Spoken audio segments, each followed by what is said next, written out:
DNA replication हम लोग का चल रहा था, तो डीएनए रेप्लिकेशन में 3 स्टेप होगा। एक स्टेप होगा इनिशिएशन।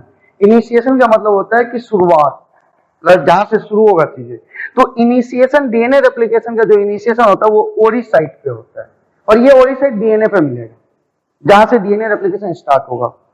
और उस जगह पे जो बेसिस मिलेगा वो 80 बेस मिलेगा, यानी 80 रीच होगा। क्लियर हो गया? अब ये ओरी साइट का नंबर प्रोकैरियोटिक डीएनए में और यूकैरियोटिक डीएनए में अलग अलग होता है। तो पहले हम लोग थोड़ा सा प्रोकैरियोटिक डीएनए और यूकैरियोटिक डीएनए समझ जाते हैं, इससे हम लोग का क्वेश्चन आता है। तो हम लोग प्रोकैरियोटिक डीएनए की यदि बात करें तो मिलेगा कहां? तो प्रेजेंट इन प्रोकैरियोट। क्लियर हो गया? प्रोकैरियोट में मिलेगा। तो प्रोकैरियोट में जो मिलेगा, तो प्रोकैरियोट क्या है? तो उसके पास न्यूक्लियस नहीं मिलेगा। तो प्रोकैरियोट के एग्जाम्पल, जो प्रोकैरियोट है उसके जो एग्जाम्पल होता है वो होता है बैक्टीरिया। बैक्टीरिया, ये जो बैक्टीरिया होगा, तो बैक्टीरिया के जो आउटर मोस्ट कवरिंग होंगे उसको हम लोग बोलते हैं सेल वॉल। ये सब पढ़ा रखे हैं हम आपको। सेल वॉल जो पेप्टिडोग्लाइकन का बना होता है, किसका बना होता है? पेप्टिडोग्लाइकन। इसके अंदर आप आइएगा तो ये हो जाएगा प्लाज्मा मेम्ब्रेन। क्योंकि मेरे को अभी बैक्टीरिया यूज करना है, इसलिए करके मैं आपको बता दे रहा हूं ताकि हमको कोई दिक्कत नहीं हो। यहां पे हो गया प्लाज्मा मेम्ब्रेन। अब प्रोकैरियोट में क्या है कि न्यूक्लियस नहीं है, लेकिन न्यूक्लियस के जैसा स्ट्रक्चर प्रेजेंट है, तो उसको हम लोग बोलते हैं न्यूक्लियाइड्स। उसको क्या बोलेंगे? न्यूक्लियाइड्स। उस न्यूक्लियाइड्स में क्या होगा? एक सर्कुलर डीएनए होगा। सर्कुलर, ये हो गया सर्कुलर, कहीं से आपको इंड नहीं दिख रहा है, सर्कुलर। और डबल स्टैंडर्ड, एक ये अभी सिंगल स्टैंडर्ड हो गया, इसके ऊपर हम ब्लैक से बना दे रहे हैं डबल स्टैंडर्ड। यानी सर्कुलर डीएनए होगा और डबल स्टैंडर्ड होगा। और ये सर्कुलर डीएनए किसी भी बैक्टीरिया के अंदर, यानी प्रोकैरियोट सेल के अंदर एक ही होगा। तो आपको पूछा कि प्रोकैरियोटिक सेल जो होगा उसके पास जो डीएनए होगा वो डीएनए कैसा होगा? तो सिंगल होगा। सिंगल मतलब एक होगा। नंबर में एक कैसा होगा? सर्कुलर होगा, मतलब कोई इंड नहीं होगा उसमें। और कैसा होगा? तो डबल स्टैंडर्ड होगा। डबल स्ट्रैंडेड, यानी 2 स्ट्रैंड उसमें मिलेंगे। एक स्ट्रैंड ब्लैक से दिखा दिया, एक स्ट्रैंड ब्लू से दिखा दिया। क्लियर हो गया? ये सब पढ़ा रखेंगे, फिर से आपको दे दे रहे हैं ताकि आपको कहीं दिक्कत नहीं हो। क्लियर हो गया? अब यहाँ पे हो गया सेल वॉल। सेल वॉल के ऊपर भी एक लेयर हो सकता है कार्बोहाइड्रेट का। क्लियर हो गया? उसको ग्लाइकोकैलिक्स बोलते हैं, जिसमें ग्लाइकोलिपिड एंड ग्लाइकोप्रोटीन आता है। यदि ऊपर में यदि कार्बोहाइड्रेट का लेयर होगा तो वो बैक्टीरिया स्मूथ हो जाएगा, क्योंकि कार्बोहाइड्रेट जो होता है वो स्मूथ होता है। क्लियर हो गया? जैसे कार्बोहाइड्रेट में एक एग्जांपल आता है म्यूकस। तो भिंडी जब काटते हैं तो आपका म्यूकस निकलता है। म्यूकस को यदि आप छुइएगा तो वो चिकना लगता है।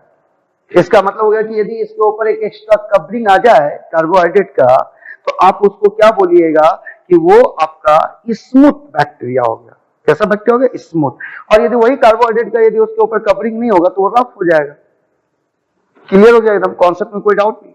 आइए, तो मैं बोला ये जो प्रोकैरियोटिक डीएनए है ये प्रेजेंट होगा कहां? तो प्रोकैरियोट में। प्रोकैरियोट का एग्जांपल क्या हो गया? बैक्टीरिया।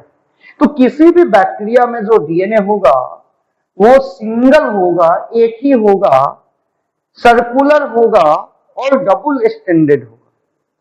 कोई डाउट इसमें नहीं? ये डीएनए आपका प्रेजेंट होगा प्रोकैरियोट में। क्लियर? और इसी के चारों तरफ थोड़ा सा डेंस साइटोप्लाज्म मिलता है। डेंस साइटोप्लाज्म, थोड़ा सा डेंसिटी यहाँ पे साइटोप्लाज्म का थोड़ा सा ज्यादा हो जाता है। तो इस तरीके से एक लगता है कि थोड़ा सा न्यूक्लियस टाइप का स्ट्रक्चर पकड़ रहा है, लेकिन न्यूक्लियस नहीं है। न्यूक्लियस नहीं है, लेकिन न्यूक्लियस के जैसा है, इसलिए करके इसको बोलते हैं न्यूक्लियोइड्स। न्यूक्लियोइड्स। अब यहां पे आ गया व्हाइट्स। ये जो व्हाइट्स है, व्हाइट्स का मतलब होता है जैसा, और यहाँ पे न्यूक्लियो वर्ड आया हुआ है, तो न्यूक्लियो का मतलब न्यूक्लियस, और व्हाइट्स मतलब हो गया जैसा, सिमिलर। तो इसका मतलब क्या हो गया कि न्यूक्लियोइड्स जो होगा वो किस में मिलेगा? तो प्रोकैरियोट में मिलेगा। और प्रोकैरियोट में जो न्यूक्लियोइड्स मिलेगा तो उस न्यूक्लियोइड्स में डीएनए हो गया। डीएनए कैसा होगा? तो सिंगल होगा, सर्कुलर होगा और डबल स्ट्रैंडेड होगा। कोई डाउट इसमें? हम उम्मीद करते हैं कि नहीं होगा। क्लियर हो गया? न्यूक्लियाइड्स मतलब क्या हो गया? न्यूक्लियो वर्ड का मतलब हो गया न्यूक्लियस, और वाइड्स मतलब हो गया जैसा। तो किसके जैसा? न्यूक्लियस का जैसा। इसलिए न्यूक्लियस नहीं है ना तो न्यूक्लियस बोलते हैं। जैसे यूकैरियोटिक सेल का यदि यूकैरियोटिक डीएनए की बात करोगे तो यूकैरियोटिक डीएनए यूकैरियोट में मिलेगा, you present in eukaryote, in eukaryote में मिलेगा। और यूकैरियोट में कहां पे मिलेगा? तो यूकैरियोट यदि होगा तो एनिमल सेल का बात करते हैं। यूकैरियोट में मोनरा किंगडम को छोड़ दीजिए, बाकी जितने भी किंगडम आपके हैं, 5 किंगडम क्लासिफिकेशन आप पढ़ते हैं मेनली, ऐसे 6 किंगडम क्लासिफिकेशन है, उसी को तोड़ करके बनाया गया है। लेकिन 5 किंगडम सबसे कॉमन है जो कि व्हिटेकर दिया है। तो उसमें मोनरा क्लियर हो गया, प्रोटिस्टा, फंगी, प्लांटी, एनिमलिया, ये 5 किंगडम। इसमें से मोनरा केवल प्रोकैरियोट है। मोनरा केवल क्या है? प्रोकैरियोट। यदि आपको बोलेगा प्रोकैरियोट किस किंगडम के अंदर आता है, तो मोनरा किंगडम के अंदर आता है, मोनरा किंगडम के अंदर आता है। बाकी जितने भी किंगडम बचे सब क्या हो गया? यूकैरियोट। क्लियर हो गया? तो सारे किंगडम आपके क्या हो गए? यूकैरियोट, एक्सेप्ट किसको छोड़ के? मोनरा को छोड़ के। उस यूकैरियोट में हम लोग एनिमल सेल का बात कर लेते हैं अभी। किस सेल का बात? एनिमल सेल का। तो मैं बोला कि एनिमल सेल जो होगा, यूकैरियोटिक एनिमल किंगडम का बात कर रहे हैं, तो उस एनिमल सेल में यदि हम लोग बात करें तो कोई सेल वॉल नहीं मिलेगा। बाकी सारे किंगडम में सेल वॉल हैं, सारे किंगडम में, केवल एनिमल किंगडम को छोड़ दीजिए। आपके मोनरा में है सेल वॉल, प्रोटिस्टा में भी कुछ कुछ में सेल वॉल है, प्रोटोजोआ में नहीं है। उसके बाद फंगी है, उसमें भी सेल वॉल है, काइटिन का बना हुआ है। प्लांटी है, उसमें भी सेल वॉल है, सेलुलोज का बना हुआ है। केवल एनिमल किंगडम एक ऐसा है जिसमें सेल वॉल नहीं मिलता, सेल वॉल नहीं मिलता। बाकी उधर के जो 4 किंगडम है उसमें सेल वॉल है। क्लियर हो गया? तो हम एनिमल किंगडम ले रहे हैं, तो ये हमारा ऑटोमोस्ट कवरिंग जो हो जाएगा एनिमल किंगडम में एनिमल सेल का, वो हो जाएगा प्लाज्मा मेम्ब्रेन। बाकी जितने किंगडम होंगे उसके ऑटोमोस्ट कवरिंग हो जाएगा सेल वॉल। तो क्लियर हो गया? यदि एक्स्ट्रा कोई लेयर नहीं होता, एक्स्ट्रा बाहर से कोई लेयर नहीं हो, तो ऑटोमोस्ट क्या होगा? सेल वॉल होगा। क्लियर हो गया? अब इसमें जो यूकैरियोटिक डीएनए मिलेगा यूकैरियोटिक सेल में, वो कहां मिलेगा? तो न्यूक्लियस के अंदर मिलेगा। किसके अंदर मिलेगा?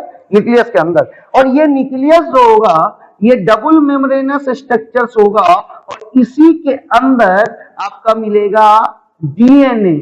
और जो डीएनए आपका मिलेगा, तो हम छोटा डीएनए यहां बना रहे हैं ताकि आपको क्लियर दिख सके। ये डीएनए पूरा बड़ा सा होगा, इसके अंदर कॉम्पैक्टली अरेंज होगा, और ये जो डीएनए होगा ये लीनियर डीएनए होगा।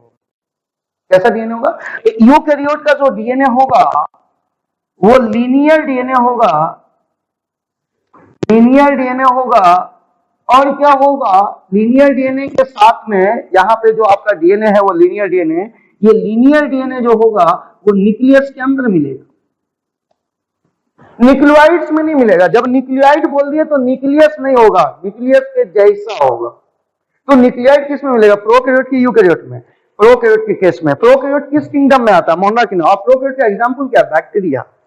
बैक्टीरिया में कैसा डीएनए होगा? तो सिंगल डीएनए होगा। कैसा होगा? सर्कुलर होगा। कैसा होगा? डबल स्ट्रैंडेड होगा।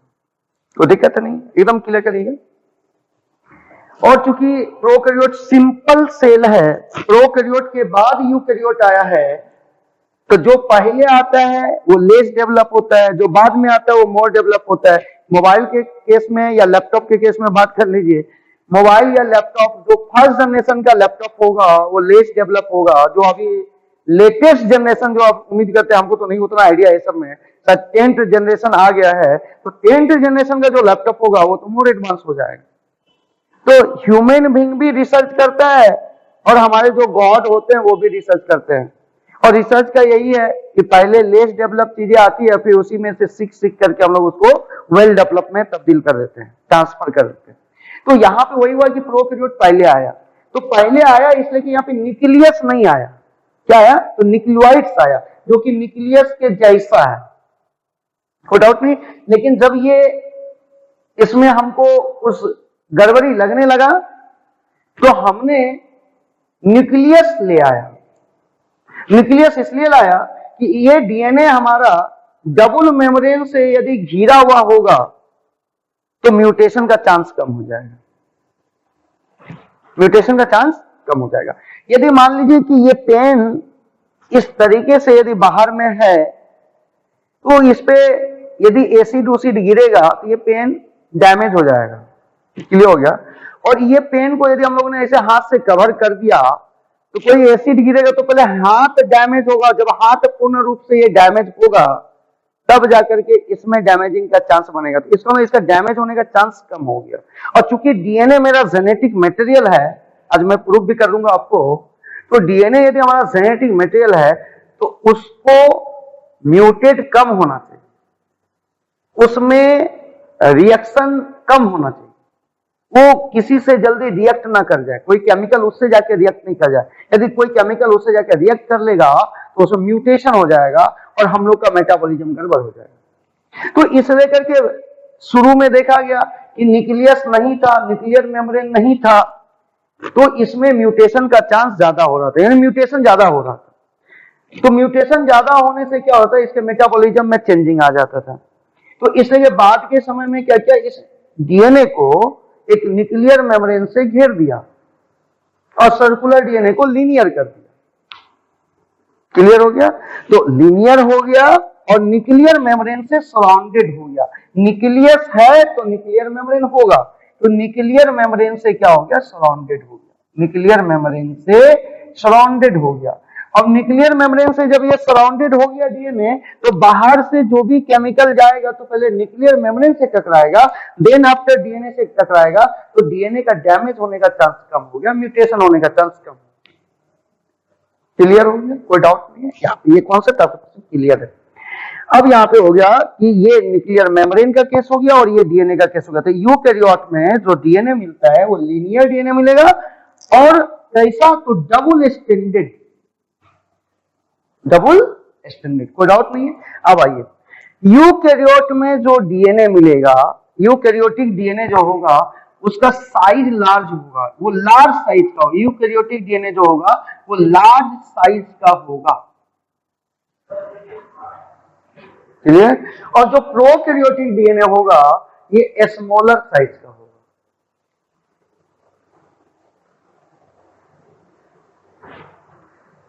कोई डाउट? आपको यदि कोई बोले कि प्रोकैरियोटिक डीएनए का साइज क्या होगा, स्मॉलर साइज होगा। और प्रोकैरियोटिक डीएनए कैसा होगा, तो सिंगल होगा, सर्कुलर होगा, डबल स्ट्रैंडेड होगा। कोई डाउट नहीं है। और यूकैरियोटिक डीएनए जो होगा वो लार्जर साइज का होगा। तो ये तो आपका हो गया होगा, इसको तो हम मिटा देते हैं। क्लियर। अब यहाँ पे ध्यान से देखिएगा आप, ये जो यूकैरियोटिक डीएनए और प्रोकैरियोटिक डीएनए में हम लोग डिफरेंस करने का कोशिश कर रहे हैं कि दोनों में क्या अंतर है, दोनों के अंतर को क्लियर कर रहे हैं। तो इस लेकर के बड़ा ध्यान से देखने की जरूरत है कि अंतर क्या है, उसके हिसाब से काम होगा हमारा। तो चलिए यहां तक तो हम लोग का क्लियर हो गया, इसलिए इसको हम यहाँ से मिटा रहे हैं। अब हमारा यहाँ पे मेन आया कि जो यूकैरियोटिक डीएनए होगा, यूकैरियोटिक डीएनए जो मेरे पास में है उसका साइज लार्ज है। तो यहाँ पे लिख दिया कि यूकैरियोटिक डीएनए जो होगा उसका साइज लार्ज होगा। पहले यूकैरियोटिक डीएनए मिलेगा कहाँ, न्यूक्लियस में, न्यूक्लियस के अंदर मिलेगा, यानी साइटोप्लाज्म में वो नहीं मिला, न्यूक्लियस के अंदर न्यूक्लियोप्लाज्म में मिला। ये हो गया। और यहाँ पे प्रोकैरियोटिक डीएनए जो होगा ये साइटोप्लाज्म में मिलेगा। प्रोकैरियोटिक डीएनए कहाँ मिलेगा, तो साइटोप्लाज्म में मिलेगा। प्रोकैरियोटिक डीएनए जो आपको मिलेगा वो साइटोप्लाज्म में मिलेगा। यदि ये प्रोकैरियोट है, सेल वॉल हो गया, प्लाज्मा मेम्ब्रेन हो गया, तो इसमें जो डीएनए मिलेगा प्लाज्मा मेम्ब्रेन से जो जेली लाइक सब्सटेंस घिरा हुआ होता है, इसमें जो ये जेली लाइक सब्सटेंस होगा इसको हम लोग बोलते हैं साइटोप्लाज्म। क्या बोलते हैं इसको, साइटोप्लाज्म। तो प्रोकैरियोट के केस में जो प्रोकैरियोटिक डीएनए होगा वो साइटोप्लाज्म में मिलेगा। और इस स्ट्रक्चर जो सर्कुलर डीएनए और वहां पे थोड़ा सा डेंस साइटोप्लाज्म होता है उसको मिला के क्या बोलते हैं, न्यूक्लियोइड, न्यूक्लियस नहीं बोलते हैं, न्यूक्लियस। तो ये साइटोप्लाज्म में मिलेगा। और इसका जो साइज होगा, ये जो डीएनए हो गया, ये डीएनए आपका प्रेजेंट हो गया कहां पे, डीएनए प्रेजेंट हो गया साइटोप्लाज्म में, प्रेजेंट इन साइटोप्लाज्म। अब ये साइटोप्लाज्म में प्रेजेंट है। और इसका जो साइज होगा, प्रोकैरियोटिक डीएनए का जो साइज होगा ये स्मॉलर साइज होगा। ये हो गया। और यूकैरियोटिक डीएनए जो होगा, तो कोई एनिमल सेल मैंने लिया, यूकैरियोटिक सेल ले लिया, तो ये यूकैरियोटिक सेल में एक पहले न्यूक्लियस होगा और उस न्यूक्लियस के अंदर लीनियर डीएनए होगा और डबल स्ट्रैंडेड होगा। लीनियर डीएनए होगा और डबल स्ट्रैंडेड डीएनए होगा और न्यूक्लियस के अंदर भी जेली लाइक सब्सटेंस होता है। उस जेली लाइक सब्सटेंस को बोलते हैं न्यूक्लियोप्लाज्म। न्यूक्लियोप्लाज्म। तो आपको यदि कोई पूछे कि यूकैरियोट में यूकैरियोटिक डीएनए कहां मिलेगा, तो न्यूक्लियोप्लाज्म में मिलेगा। और न्यूक्लियोप्लाज्म कहां मिलेगा, तो न्यूक्लियस के अंदर, inside nucleus. Nucleoplasm present inside nucleus, inside nucleus, ये न्यूक्लियस के अंदर। और न्यूक्लियस जो होगा वो न्यूक्लियर मेम्ब्रेन से घिरा हुआ स्ट्रक्चर होगा, कोई डाउट नहीं है। अब यहाँ पे इसलिए न्यूक्लियर मेम्ब्रेन लेकर के हम लोग आ गए हैं ताकि इसमें म्यूटेशन का चांस कम हो। कोई भी केमिकल डायरेक्ट जाकर के इससे टकराए नहीं, इससे रिएक्ट नहीं करे, तो उस केमिकल का रिएक्शन डायरेक्ट इसके डीएनए के साथ नहीं हो, इसलिए करके न्यूक्लियर मेम्ब्रेन लाए ताकि ये हमारा सेफ हो जाए। क्लियर हो गया। अब आइए यहाँ पे हम लोग बात करते हैं। तो यानी यूकैरियोटिक डीएनए न्यूक्लियोप्लाज्म में मिलेगा, जो न्यूक्लियोप्लाज्म प्रेजेंट इनसाइड कहां होगा, तो न्यूक्लियस के अंदर होगा और न्यूक्लियस जो होगा वो न्यूक्लियर मेम्ब्रेन से घिरा हुआ स्ट्रक्चर है। क्लियर हो गया, कोई डाउट नहीं है। अब आगे आते हैं। अब यहाँ पे बोल रहे हैं कि प्रोकैरियोटिक डीएनए का साइज होगा वो स्मॉलर होगा, यानी प्रोकैरियोटिक डीएनए का जो साइज होगा वो स्मॉलर साइज का है, स्मॉलर साइज का है। इस लेकर के इसमें सारे इसेंशियल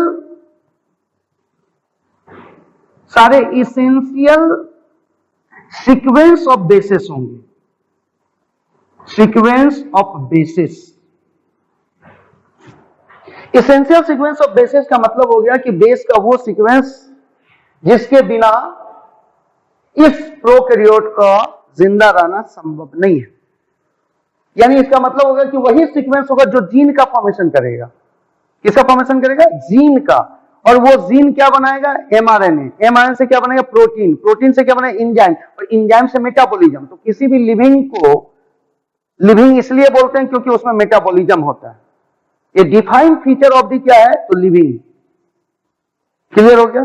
तो इसका मतलब ये हो गया कि जो आपका प्रोकैरियोटिक डीएनए है तो उसका साइज स्मॉलर है, इसलिए करके उसमें केवल essential sequence of the basis होगा, non essential sequence of the basis होगा ही नहीं। तो essential sequence of the basis क्या करेगा? तो essential sequence of the basis जो है वो जीन का फॉर्मेशन कर देगा और वो जीन क्या बना देगा? एमआरएनए बना देगा। वो जीन बना देगा एमआरएनए और एमआरएनए से क्या बन जाएगा? प्रोटीन। और प्रोटीन से क्या बन जाएगा? इंजाइम। और इंजाइम जो होता है वही मेटाबॉलिज्म के लिए रिस्पॉन्सिबल होता है। इंजाइम से ही मेटाबॉलिज्म होता है, तो इंजाइम करवा देगा मेटाबॉलिज्म।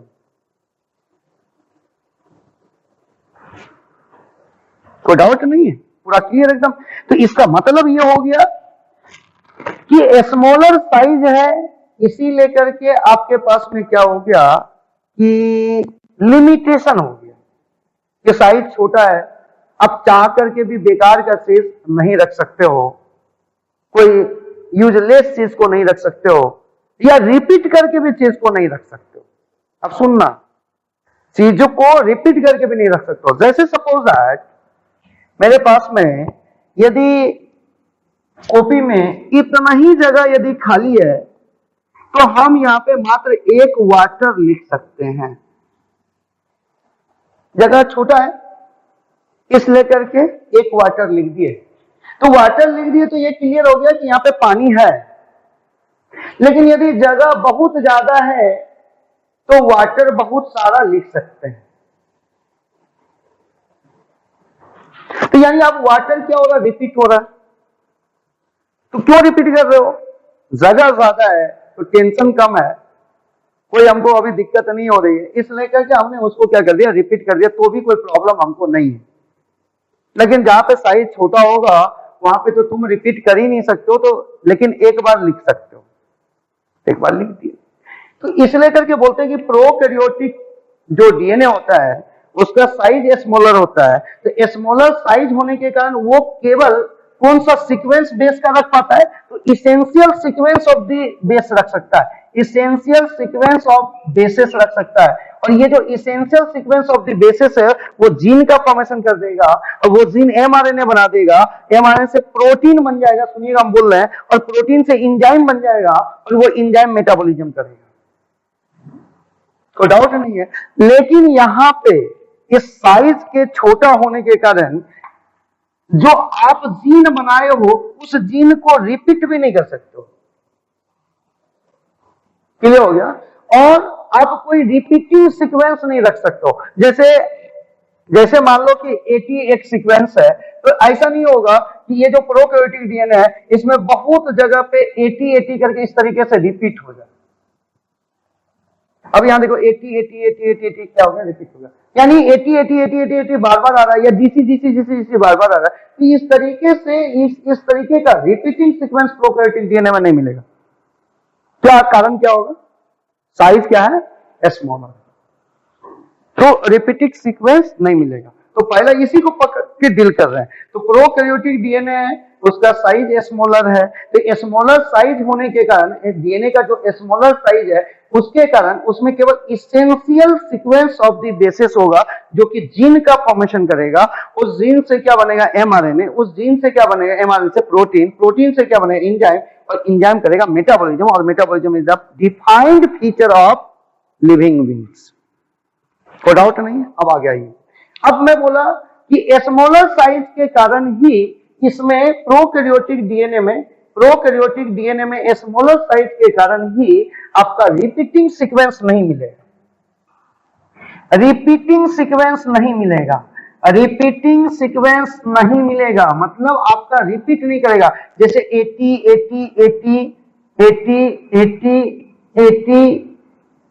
अब यहाँ पे 80 जो है 1 2 3 4 5 6 बार आ गया, इस तरीके से आपका रिपीट नहीं करेगा। यानी रिपीटिंग सीक्वेंस मिलेगा ही नहीं। क्लियर हो गया? कोई डाउट नहीं है। तो एक ही चीज को पकड़ के चल रहे हैं, किसको? स्मॉलर साइज को। स्मॉलर साइज लिए इसलिए करके केवल उसमें क्या मिलेगा? Essential sequence of the base, जो कि बताया था कि जीन का फॉर्मेशन करेगा। फिर स्मॉलर साइज है इसलिए क्या नहीं मिलेगा? तो रिपीटिंग सीक्वेंस उसमें नहीं मिलेगा। कोई डाउट नहीं है। अब आइए नेक्स्ट, इसी साइज को, स्मॉलर साइज को ही लेकर के हम लोग बात करेंगे।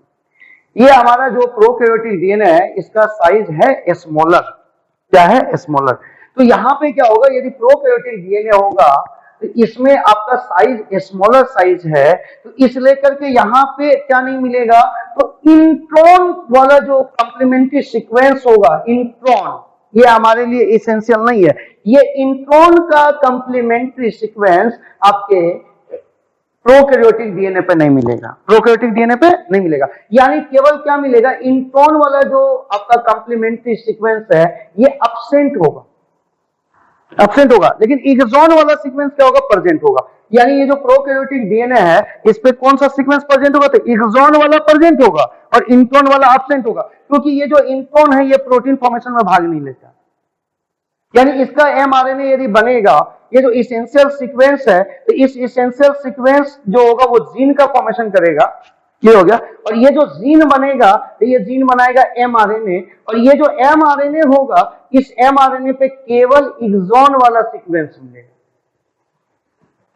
क्योंकि यही आपका क्या करता है? एक्सॉन वाला ही प्रोटीन फॉर्मेशन में भाग लेता है। तो इसका मतलब साइज छोटा था इसलिए करके उसमें केवल इसेंशियल सीक्वेंस मिला, और उस इसेंशियल सीक्वेंस का क्या नाम हो गया? एक्सॉन, जो कि एमआरएनए पे रिप्रेजेंट हो गया। किस पे रिप्रेजेंट हो गया? एमआरएनए। तो ये जो इसेंशियल सीक्वेंस है ये जीन में मिलेगा, ये जीन का फॉर्मेशन करेगा, और वो जो जीन जब आपका ट्रांसक्रिप्शन होगा तो वो किस फॉर्मेट पे दिखेगा? तो एक्सॉन के फॉर्मेट पे दिखेगा। तो इंट्रॉन नहीं मिलेगा। ये हम एमआरएनए जब ट्रांसक्रिप्शन करें तो और क्लियर कर देंगे, लेकिन उम्मीद करते हैं कि यहाँ पे आपका क्लियर हो गया होगा। तो इसका मतलब होगा कि यदि आपको बोलेगा कि प्रोकैरियोटिक डीएनए है तो उसके डीएनए पे इंट्रॉन का कंप्लीमेंट्री सीक्वेंस होगा कि नहीं? नहीं होगा, केवल एक्सॉन का होगा। एक्सॉन मतलब इसेंशियल सीक्वेंस है, ये रहेगा उसमें। क्लियर हो गया? और रिपीटिंग सीक्वेंस मिलेगा कि नहीं मिलेगा?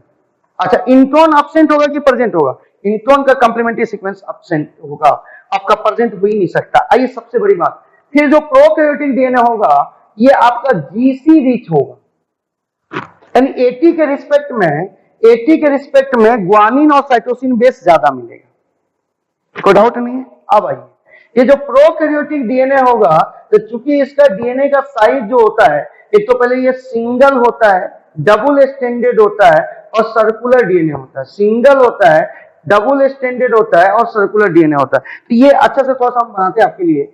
ये जो आपका प्रोकैरियोटिक डीएनए होता है वो आपका डबल स्टैंडर्ड सर्कुलर डीएनए होता है। तो मैं बना रहा हूं ये सर्कुलर डीएनए आपका, और ये कर रहा हूं डबल स्टैंडर्ड, ये डबल स्टैंडर्ड। क्लियर हो गया? अब यहां पे क्या होगा कि इसका साइज चूंकि छोटा होता है तो एक ही ori site, single ori site से डीएनए रेप्लिकेशन स्टार्ट होगा और एक डीएनए से दो डीएनए का फॉर्मेशन शॉर्ट टाइम यानी छोटे समय में हो जाएगा, यानी लिमिटेड टाइम में इसका डीएनए रेप्लिकेशन फिनिश हो जाएगा। और प्रोकैरियोट में कभी भी माइटोसिस मियोसिस नहीं चलता, क्योंकि आप बोलते हैं माइटोसिस और मियोसिस जब भी बोलते हैं तो उसमें एक फेज आता है प्रोफेज। अब प्रोफेज में बोलते हैं न्यूक्लियर मेम्ब्रेन और न्यूक्लियस एब्सेंट, तो यहाँ पे न्यूक्लियस नहीं होता है, न्यूक्लियोइड्स होता है, न्यूक्लियस के तरह का होता है, इसलिए करके माइटोसिस मियोसिस का तो बात ही नहीं करते हैं। प्रोकैरियोट में क्या होता है, ये दिख रहा होगा, प्रोकैरियोटिक सेल में डीएनए रेप्लिकेशन तब होगा जब इसके प्रोकैरियोटिक सेल को नंबर बढ़ाना होगा, डिवाइड करना होगा। तो वहां पे जो डिवाइड होता है वो फिजन से होता है, और फिजन करने के लिए, फिजन वाला होता है ब्रेकडाउन, फिजन करने के लिए एक सेप्टा चाहिए। तो यदि ये बैक्टीरिया डिवाइड करना चाहता है तो सेप्टा का फॉर्मेशन, और सेप्टा फॉर्मेशन के पहले ही ये अपने डीएनए को डबल कर लेगा, जस्ट सेप्टा फॉर्मेशन के पहले, और डबल करके एक इधर चला गया एक इधर चला गया, बीच में सेप्टा बन गया। तो अब क्या होगा, ये अलग एक बैक्टीरिया बन जाएगा और ये एक अलग बैक्टीरिया बन जाएगा।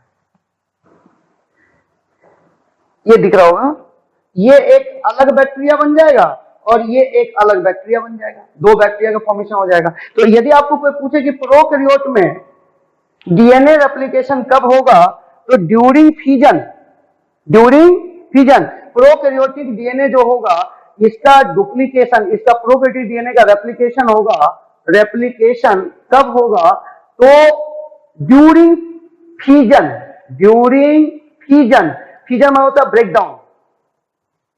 ड्यूरिंग फिजन यानी जिस समय बैक्टीरिया अपना नंबर बढ़ा रहा होगा ड्यूरिंग फिजन, और फिजन जो होगा वो किसके मदद से होगा, तो सेप्टा की मदद से होगा।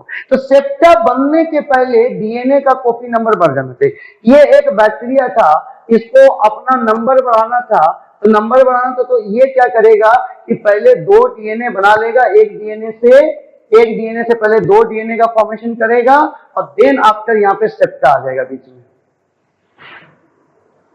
यहां से क्या हो गया कि आपका पहले एक बैक्टीरिया था, यहां पे आपका एक बैक्टीरिया है, एक बैक्टीरिया आपका यहां पे है, एक बैक्टीरिया इस जगह पे है। ये जो बैक्टीरिया है तो इसके पास में सिंगल डीएनए। अब ये बैक्टीरिया अपना कॉपी नंबर बढ़ाना चाह रहा है। क्या बढ़ाना चाह रहा है, तो कॉपी नंबर बढ़ाना चाह रहा है। तो कॉपी नंबर बढ़ाने के लिए सबसे पहला काम क्या करेगा कि डीएनए का कॉपी नंबर बढ़ाएगा। बैक्टीरिया चाह रहा है कि अपना नंबर मल्टीप्लाई करने के लिए, तो मल्टीप्लाई करने के लिए कोई भी सेल यदि अपना नंबर बढ़ाना चाहता है तो उसको डीएनए का नंबर बढ़ाना पड़ेगा। यदि डीएनए का नंबर नहीं बढ़ेगा तो उसका कॉपी नंबर, उसका नंबर बढ़ेगा ही नहीं। तो मैं बोला ये बैक्टीरिया एक यूनिसेलुलर ऑर्गेनिज्म, सिंगल सेल का बना हुआ है, और वो सेल है प्रोकैरियोटिक सेल। तो ये यदि बैक्टीरिया अपना नंबर बढ़ाना चाहता है तो आप डिवाइड करना पड़ेगा। तो डिवाइड करने के पहले इसको अपने डीएनए को डबल करना पड़ेगा, और जो होगा डीएनए रेप्लिकेशन की मदद से। तो ये अपना डबल कर लिया। कब डबल कर लिया, तो इसको जब अपना नंबर बढ़ाना था। क्लियर हो गया, इस बैक्टीरिया को अपना नंबर बढ़ाना था तो सबसे पहला काम किया, डीएनए को ड्रॉ कर दिया और बीच में सेप्टा ले आया। इसके कारण इस बैक्टीरिया में फिजन हो गया और फिजन से दो नए बैक्टीरिया का फॉर्मेशन हो गया। तो ये सेप्टा बनने के पहले ये दोनों डीएनए बन जाना है। क्लियर हो गया। तो चूंकि इस डीएनए का साइज छोटा होता है तो सिंगल ओरी साइट से डीएनए रेप्लिकेशन शुरू होकर के लास्ट कर जाता है, तो गिवन टाइम में ही एक डीएनए से दो डीएनए का फॉर्मेशन हो जाता है। तो यानी एक से ज्यादा ओरी का जरूरत नहीं है। इसलिए करके इसको बोलते हैं प्रोकैरियोट को बोलते हैं क्या, मोनो रेप्लिकोनिक, क्योंकि एक ओरी होगा तो एक रेप्लिका बनेगा। एक ओरी होगा, ओरी से जो न्यू डीएनए बनता है, ओरी साइड की तरफ से जो न्यू डीएनए बनेगा उस न्यू डीएनए को हम लोग बोलते हैं रेप्लिका। क्या बोलते हैं बाबू, रेप्लिका। न्यूली सिंथेसाइज स्टैंड जो है उसको आप क्या बोलोगे? रेप्लिका। यदि एक ओरी होगा तो एक रेप्लिका का फॉर्मेशन होगा, यानी एक ही रेप्लिका बनेगा आपका। क्लियर हो गया? इस लेकर के इसको बोलते हैं मोनो रेप्लिकोनिक। क्या बोलते हैं? मोनो रेप्लिकोनिक। तो इसको आप बोलते हैं मोनो रेप्लिकोनिक। रेप्लिकोनिक क्योंकि एक ओरी है। अच्छा, एक ओरी से ही काम क्यों चल गया? तो इसलिए क्योंकि डीएनए का साइज क्या है? छोटा है। तो गिवन टाइम में उस छोटे से डीएनए का एक ही ओरी साइज से स्टार्ट करेंगे, एक ओरी साइज से स्टार्ट करेंगे और यहां तक हम लोग पहुंच जाएंगे तो एक ही स्ट्रेच ऑफ द डीएनए मिलता है। तो इसीलिए क्या बोलते हैं? ये एक रेप्लिका बना, इसलिए क्या बोलते हैं? Mono repliconic. Newly synthesised strand of DNA is called replica. नया जो डीएनए बना है ओल्ड डीएनए के ऊपर, उस डीएनए को हम लोग बोलते हैं रेप्लिका। क्लियर हो गया? तो मोनो रेप्लिकोनिक कौन है? प्रोकैरियोट। क्लियर हो गया? क्यों मोनो रेप्लिकोनिक है? एक ही रेप्लिका क्यों बन रहा है? क्योंकि एक ओरी साइट है। एक ही ओरी साइट क्यों है? तो क्योंकि इसका साइज छोटा है, इसलिए करके गिवन टाइम में आपका डीएनए रेप्लिकेशन फिनिश हो जाता है। कोई डाउट नहीं है? एकदम क्लियर हो गया। यहाँ पे मोनो रेप्लिकोनिक का केस है। अच्छा, प्रोकैरियोट का जो डीएनए है, एक तो पहले प्रोकैरियोट का डीएनए स्मॉलर साइज का है, केवल इसेंशियल पार्ट को रखता है जो कि जीन कहलाता है, प्लस इसमें कोई रिपीटिंग सीक्वेंस नहीं होगा और उसके साथ में ये मोनो रेप्लिकोनिक होगा, यानी सिंगल ओरिसाइट होगा। Single ori site. और उसके साथ में मैं बताया, ओरी मतलब ओरिजिन हो गया, और उसके साथ में बताया कि मेरा ये जो प्रोकैरियोटिक डीएनए होगा वो जीसी रिच होगा, एटी रिच नहीं, जीसी रिच होगा। कोई डाउट नहीं है? ये कॉन्सेप्ट आपका एकदम क्लियर बना के रखिएगा। आइए, अच्छा, रेप्लिका क्या है? Newly synthesized DNA strand is called replica. एक ओरी होगा तो एक रेप्लिका बनेगा, यदि मल्टीपल ओरी होगा तो बहुत सारा रेप्लिका बनेगा, तो उसको बोलेंगे मल्टी रेप्लिकोनिक। क्लियर हो गया? या पोली रेप्लिकोनिक, कुछ भी बोल सकते हो। क्लियर? यहाँ पे आइए, अब इसी को लेकर के यहां से उल्टा करिए, आप इसको यहां पे क्लियर करिए। अब यहाँ पे लिखे स्मॉलर साइज है, तो स्मॉलर साइज है तो इसी को पकड़ के बोले कि स्मॉलर साइज है, इससे एसेंशियल सीक्वेंस ऑफ बेस मिलेगा। लेकिन यहाँ पे क्या होगा कि यहाँ पे तो साइज आपने कर दिया कि ये लार्ज साइज का है, आपने यूकैरियोटिक डीएनए को आपने बोला कि लार्ज साइज का है, तो लार्ज साइज का है तो इसेंशियल एंड नॉन इसेंशियल,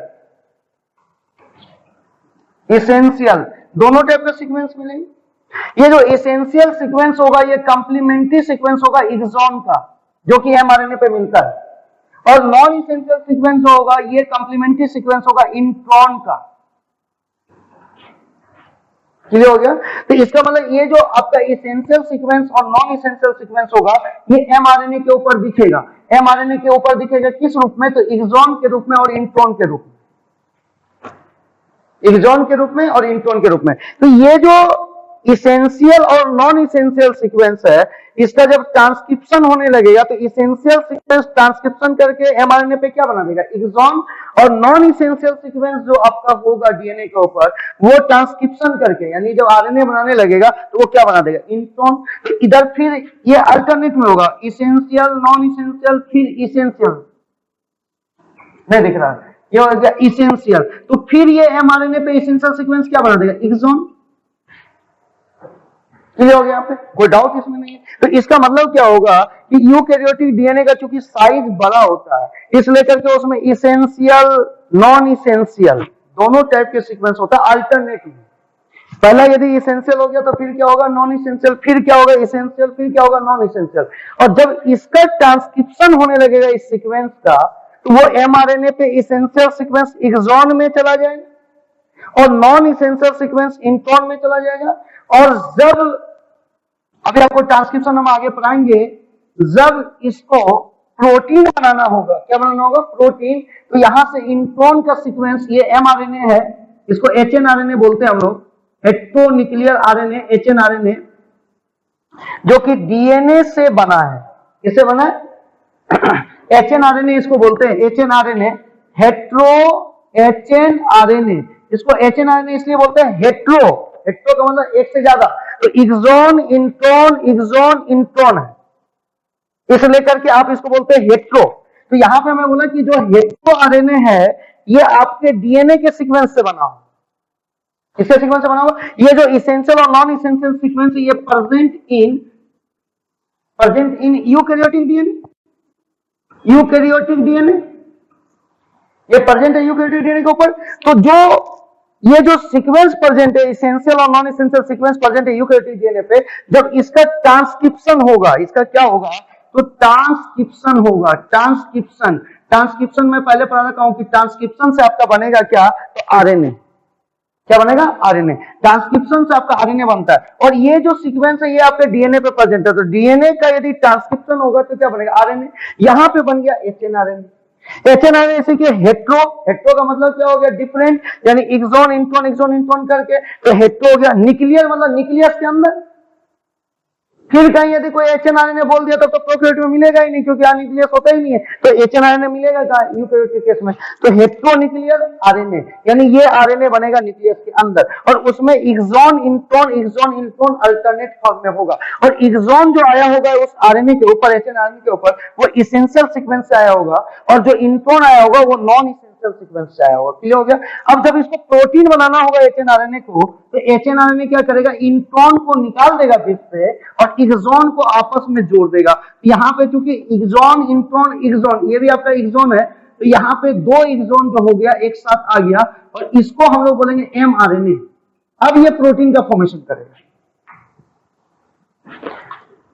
ये हो गया आपका, यहाँ पे केवल आपका आ गया एक्सॉन आ गया। यहाँ पे आपका जो सीक्वेंस है, यहाँ से इंट्रॉन को रिमूव कर दिया, इंट्रॉन को क्या किया, रिमूव, यहाँ से इंट्रॉन को रिमूव कर दिया, और केवल एक्सॉन आ गया। एक्सॉन मैं ई से लिख दे रहा हूं, और ये पहला वाला एक्सॉन E1 हो गया, और ये दूसरा वाला जो एक्सॉन है ये E2 हो गया, और इंट्रॉन यहाँ से निकल गया। इंट्रॉन क्या हो गया, निकल गया, तो साइज क्या हो जाएगा, छोटा हो जाएगा। बीच से तुम यदि इंट्रॉन को यहाँ से रिप्लेस कर दो और दोनों एक्सॉन को जोड़ दो, तो तुम्हारा एक्सॉन जो जुड़ेगा, तो ये एचएनआरएनए से एमआरएनए, इसको बोलते हैं एमआरएनए। एचएनआरएनए से एमआरएनए का मोलेकुलर वेट और साइज क्या होगा, कम होगा।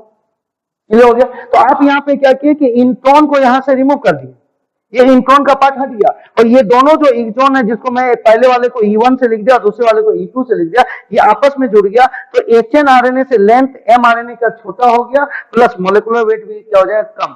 और अब ये जाकर के प्रोटीन का फॉर्मेशन करेगा, ये आपका प्रोटीन का फॉर्मेशन करेगा। ये जो आपका बनाएगा ये आपका प्रोटीन का फॉर्मेशन करेगा।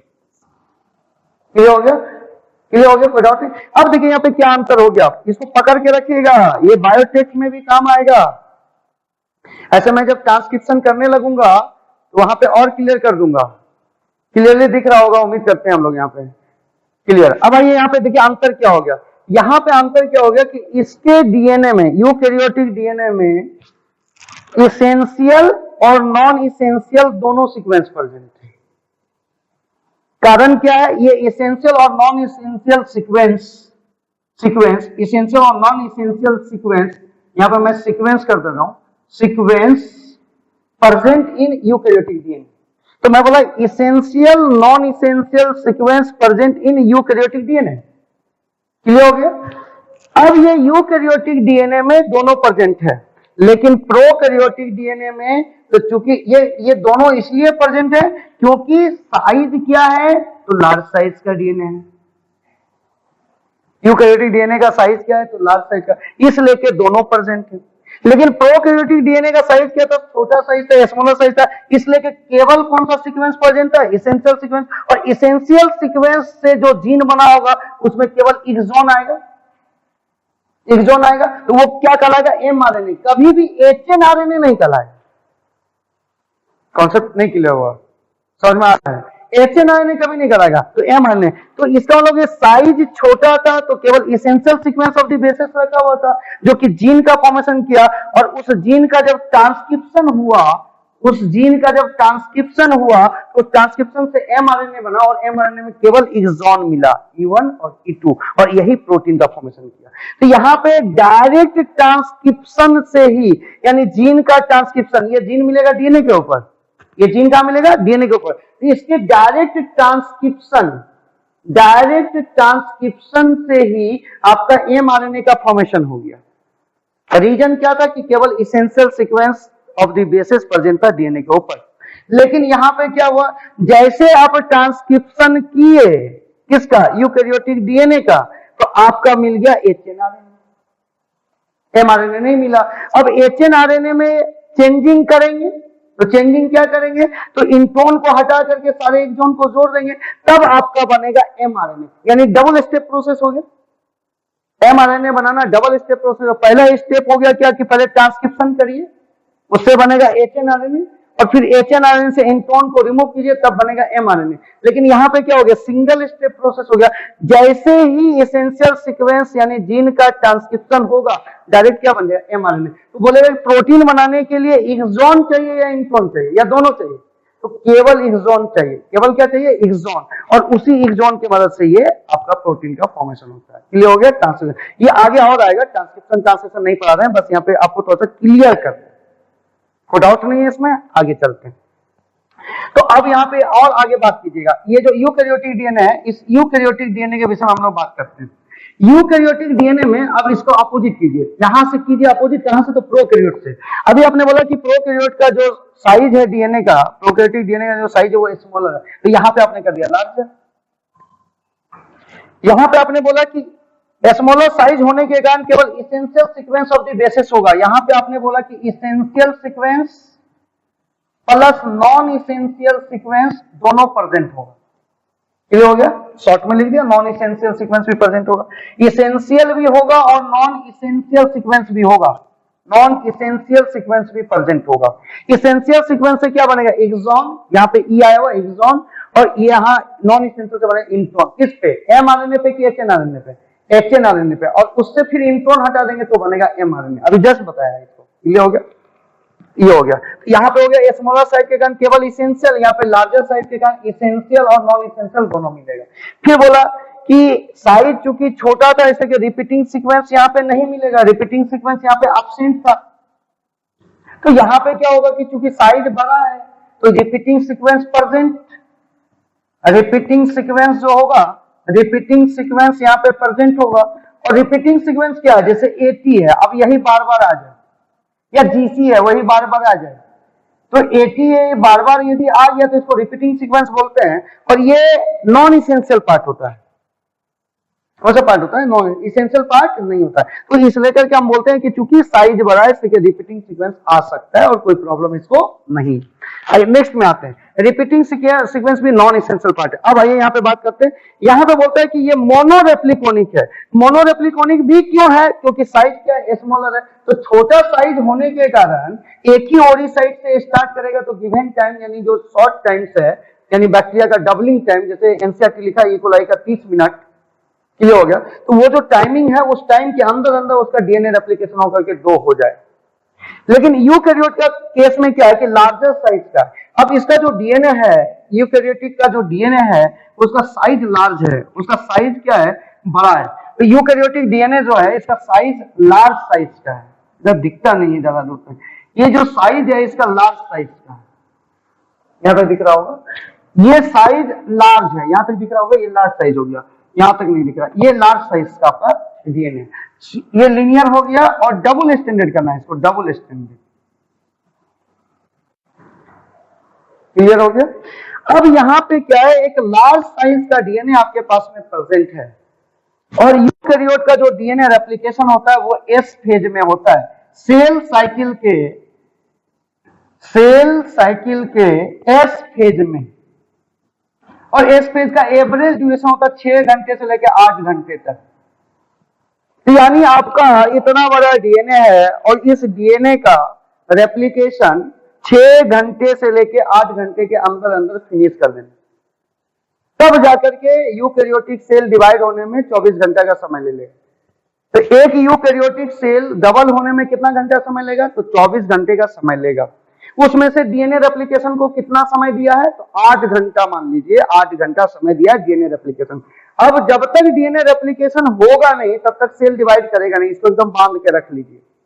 बाकी से हमको उतना कोई फर्क नहीं पड़ता, लेकिन इससे जरूर फर्क पड़ता है कि यदि सेल का डीएनए रेप्लिकेशन नहीं होगा, यानी उसका डीएनए यदि डबल नहीं होगा तो सेल डिवाइड नहीं करेगा। किसी भी सेल को डिवाइड करने के लिए उसका नंबर भरना जरूरी है, यूकैरियोटिक सेल। तो मैं बोला यूकैरियोटिक सेल के केस में जब डीएनए रेप्लिकेशन होगा तब जाकर के सेल 24 घंटे के अंदर डिवाइड कर जाएगा। और डीएनए रेप्लिकेशन जो यूकैरियोटिक सेल में होता है वो एस फेज में होता है। प्रोकैरियोटिक सेल में जो डीएनए रेप्लिकेशन होता था वो फिजन के समय होता था। किसके समय होता था? फिजन। और वो फिजन किसके मदद से होता है? तो सेप्टा की मदद से। क्लियर हो गया? प्रोकैरियोटिक सेल को यदि दो सेल बनाना है, एक सेल से दो सेल में जाना है, तो उसको क्या करना पड़ेगा? फिजन। अब फिजन किसके मदद से होगा? सेप्टा के मदद से। सेप्टा मतलब सेपरेट करने वाला। और ये सेप्टा तब बनेगा जब डीएनए क्या हो जाए? डबल हो जाए। तो जस्ट प्रायर मतलब डीएनए रेप्लिकेशन जो होगा वो फिनिश हो जाएगा just prior to septa formation. Septa formation के जस्ट पहले वो फिनिश करेगा। फिजन के दरमियान डीएनए रेप्लिकेशन डबल होगा, कोई डाउट नहीं है। लेकिन यहाँ पे आपको क्या है, इस स्टेज में 6 से 8 घंटा आपको दे दिया कि आप अपना डीएनए का नंबर बढ़ा लीजिए। लेकिन यूकैरियोटिक सेल का जो डीएनए का साइज है वो बहुत बड़ा है। यदि एक किनारे से शुरू करे, वो एक ओरी साइट और एक किनारे से शुरू करे, तो वो 8 घंटे के अंदर फिनिश हो ही नहीं सकता है, यानी 24 घंटा से भी ज्यादा का समय लग जाएगा। इसका मतलब सेल कभी भी 24 घंटे के अंदर डिवाइड नहीं करेगा। कोई डाउट? अब यहाँ पे बोला कि नहीं, एक ओरी साइड से 8 घंटे यानी लिमिटेड टाइम के अंदर, 8 घंटे के अंदर आप अपने डीएनए का नंबर बढ़ा नहीं सकते, डबल नहीं कर सकते। तो क्या करना पड़ेगा? जैसे अब यहाँ पे क्या है कि एक एग्जांपल आप लेके सोच सकते हो। सपोज इट, मान लो कि ये रोड है। अब पूरा रोड बनाने में इस जगह से हमको ये P पॉइंट से लेके Q पॉइंट तक मेरे को रोड बनाना है। और ये दिख रहा होगा, उम्मीद करते हैं हम लोग, यहां से P पॉइंट से लेकर के Q पॉइंट तक हमको रोड बनाना है। ये रोड बनाने के लिए हमको टाइम लग जाएगा। यदि हम एक किनारे से रोड बनाना शुरू करेंगे P साइड से, तो हमको टाइम लग जाएगा 10 दिन, 10 डेज। तो लेकिन हमको टारगेट दे दिया कि आप एक दिन में रोड बना दीजिए। कितने दिन में? तो हम क्या करेंगे, इसको 10 सेगमेंट में ब्रेक कर देंगे, क्लियर? और हर जगह से काम शुरू करवा देंगे और लास्ट में उसको जोड़ते चले जाएंगे। एक ही दिन 10 जगह से काम शुरू किए। यदि आप 10 मिस्त्री ले भी लोगे, यदि सपोज 10 मिस्त्री ले लोगे, तो एक ही जगह से तो नहीं ना शुरू कर दोगे। तो 10 मिस्त्री है, तो ये यदि 10 किलोमीटर का रोड था, तो 1-1 किलोमीटर एक मिस्त्री को तुम दे दिए। और वो सेम डे, जैसे आज मान लीजिए कि मंगलवार है, तो मंगलवार को ही हमको 10 किलोमीटर रोड बनाना है, तो हमने 10 मिस्त्री ले लिया। एक मिस्त्री 1 किलोमीटर तक रोड बना सकता है, सपोज दैट। तो 1 किलोमीटर तक रोड बना सकते हैं। तो 10 मिस्त्री अलग अलग इस 10 किलोमीटर में अलग अलग पॉइंट से शुरू कर दिया और शुरू करके सब अपना 1-1 किलोमीटर रोड बनाया और बाद में वो मिल गया। तो उसी मंगलवार को 10 किलोमीटर रोड तैयार हो गया 10 मिस्त्री के द्वारा। उसी तरीके से यदि हमको ये लंबा साइज का, लार्ज साइज का डीएनए है और 8 घंटे के अंदर डीएनए रेप्लिकेशन को आपको कंप्लीट कर देना, फिनिश कर देना है, तो आप इसके पास में बहुत सारा ओरी साइट होगा। बहुत जगह से स्टार्ट कीजिए डीएनए रेप्लिकेशन को, तो इसके पास में बहुत सारा ओरी साइट होगा, यानी ये बहुत सारा ओरी साइट होगा और प्रत्येक ओरी साइट से डीएनए रेप्लिकेशन होगा। तो यहां से जो ये ओरी साइट होगा, ये जो ओपन होगा, यहां से लेकर के यहां तक का डीएनए का स्ट्रैंड बनेगा, फिर यहां से लेकर के यहां तक डीएनए स्ट्रैंड बनेगा, फिर यहां से लेकर के यहां डीएनए का स्ट्रैंड। तो ये जो नया नया डीएनए फ्रेगमेंट बन रहा है, इसी को बोलते हैं रेप्लिका। ये बनेगा ओल्ड के ऊपर। कहां बनेगा? ओल्ड के ऊपर, जो हम आपको दिखा रखे हैं। तो ये आपका कहलाता है रेप्लिका, न्यूली सिंथेसाइज्ड डीएनए, ये कहता है रेप्लिका। अब यहां पे देखिए, ये एक ये रेप्लिका हो गया, एक ये रेप्लिका हो गया, एक ये रेप्लिका हो गया। तो इसको बोलेंगे ना मल्टी रेप्लिकोनिक या पॉली रेप्लिकोनिक। ये मल्टी रेप्लिकोनिक क्यों हो गया? क्योंकि ओरी साइट क्या है? एक से ज्यादा है। ये मल्टी रेप्लिकोनिक इसलिए हो गया क्योंकि इसमें ओरी साइट एक से ज्यादा। एक से ज्यादा क्यों लिए हो? इसलिए लिए हो ताकि लिमिटेड टाइम में, यानी 8 घंटे के अंदर मेरा डीएनए रेप्लिकेशन क्या हो जाए? फिनिश हो जाए। जैसे हम लोग का मल्टी रेप्लिकोनिक, और ये इसका साइज बड़ा होने के कारण ये काम करना पड़ा। आपको बोलेगा मल्टी रेप्लिकोनिक कौन होगा? प्रोकैरियोटिक डीएनए या यूकैरियोटिक डीएनए? और जो प्रोकैरियोटिक डीएनए की यूकैरियोटिक और यूकैरियोटिक मल्टी रेप्लिकोनिक क्यों होगा? क्योंकि गिवन टाइम में एक large size of the DNA को हमको क्या करना है कि रेप्लिकेशन करके डबल कर देना है। इसलिए ये मल्टीपल रेप्लिकोनिक होगा, मल्टी रेप्लिकोनिक होगा। और रेप्लिकोनिक जो होगा वो वर्ड कहां से आया होगा? रेप्लिका से। रेप्लिका क्या है? न्यूली सिंथेसाइज्ड डीएनए जो कि ओल्ड स्ट्रैंड के ऊपर बने। कोई डाउट नहीं है? क्लियर हो गया यहाँ पे? अच्छा, मोनोरेप्लिकोनिक कौन होगा? मोनोरेप्लिकोनिक आप किसको बोलिएगा? मोनोरेप्लिकोनिक किसको? प्रोकैरियोट को कि यूकैरियोट को? प्रोकैरियोट को। क्यों? क्योंकि सिंगल ओरिसाइट होगा। मोनोरेप्लिकोनिक किसको बोलेगा? प्रोकैरियोट को, क्योंकि सिंगल ओरिसाइट होगा और उसमें एक ही रेप्लिका बनेगा। क्या बनेगा? यहां से शुरू होगा, अभी यहां से देखिए ये एक ओरिसाइट आपका है, ओरिसाइट यहां से शुरू होगा, इस तरीके से ये बनाता चला जाएगा। तो ये जो बना यहां से लेकर के यहां तक क्या बना? एक ही बना। तो एक स्टैंड पे ये बन गया और इस दर वाले स्टैंड पे दूसरा वाला बन जाएगा। तो इस तरीके से दो डीएनए का फॉर्मेशन हो जाएगा। तो ये एक ही रेप्लिका होगा, कोई डाउट नहीं है। तो यानी आप यदि आप बोलते हो मोनोरेप्लिकोनिक तो समझ जाना प्रोकैरियोटिक सेल है। अब मोनोरेप्लिकोनिक के पास में कितना ओरिसाइट होगा? तो सिंगल ओरिसाइट होगा। और पॉलीरेप्लिकोनिक के पास में कितना ओरिसाइट होगा? तो यानी इसका मतलब हो गया कि यूकैरियोटिक डीएनए में जो डीएनए रेप्लिकेशन होगा वो पॉलीरेप्लिकोनिक होगा। अब पॉलीरेप्लिकोनिक का मतलब हो गया कि मेनी ओरिसाइट, मेनी ओरिसाइट। और मेनी ओरिसाइट की जरूरत क्यों पड़ी? कि एक गिवन टाइम में बड़ा सा बड़ा डीएनए का आप क्या कर सको? सिंथेसिस कर सको। कोई दिक्कत? पूरा क्लियर एकदम? आइए अब आगे बात करते हैं। अब इसको मिटा देते हैं, यहां तक कोई दिक्कत आपको नहीं होनी चाहिए। तो अब यहाँ पे प्रोकैरियोटिक डीएनए में अभी आपने बोला था कि जीसी रिच होगा। क्या रिच होगा? जीसी। तो इसका उल्टा यहां हो जाएगा, ये जीसी रिच है तो ये एटी रिच हो जाएगा, एटी रिच। तो दिक्कत नहीं है। अब आइए बात करते हैं, यहाँ पे डिफरेंस ही चल रहा है तो डिफरेंस में ये जो प्रोकैरियोटिक डीएनए होगा ये नेकेड डीएनए होगा, नेकेड डीएनए। अब इसको आप नेकेड डीएनए क्यों बोलते हैं? क्योंकि इसका जो डीएनए होता है उसके ऊपर हिस्टोन प्रोटीन प्रेजेंट नहीं होता। क्लियर हो गया? हिस्टोन प्रोटीन प्रेजेंट नहीं होता है। इसका जो डीएनए होगा single double standard circular DNA, ये जो इस पास डीएनए होगा ये डीएनए आपका हिस्टोन प्रोटीन से कवर्ड नहीं होगा। यहां पे क्या होगा? नेकेड डीएनए होगा। नेकेड डीएनए इसलिए क्योंकि अब्सेंट होगा हिस्टोन प्रोटीन,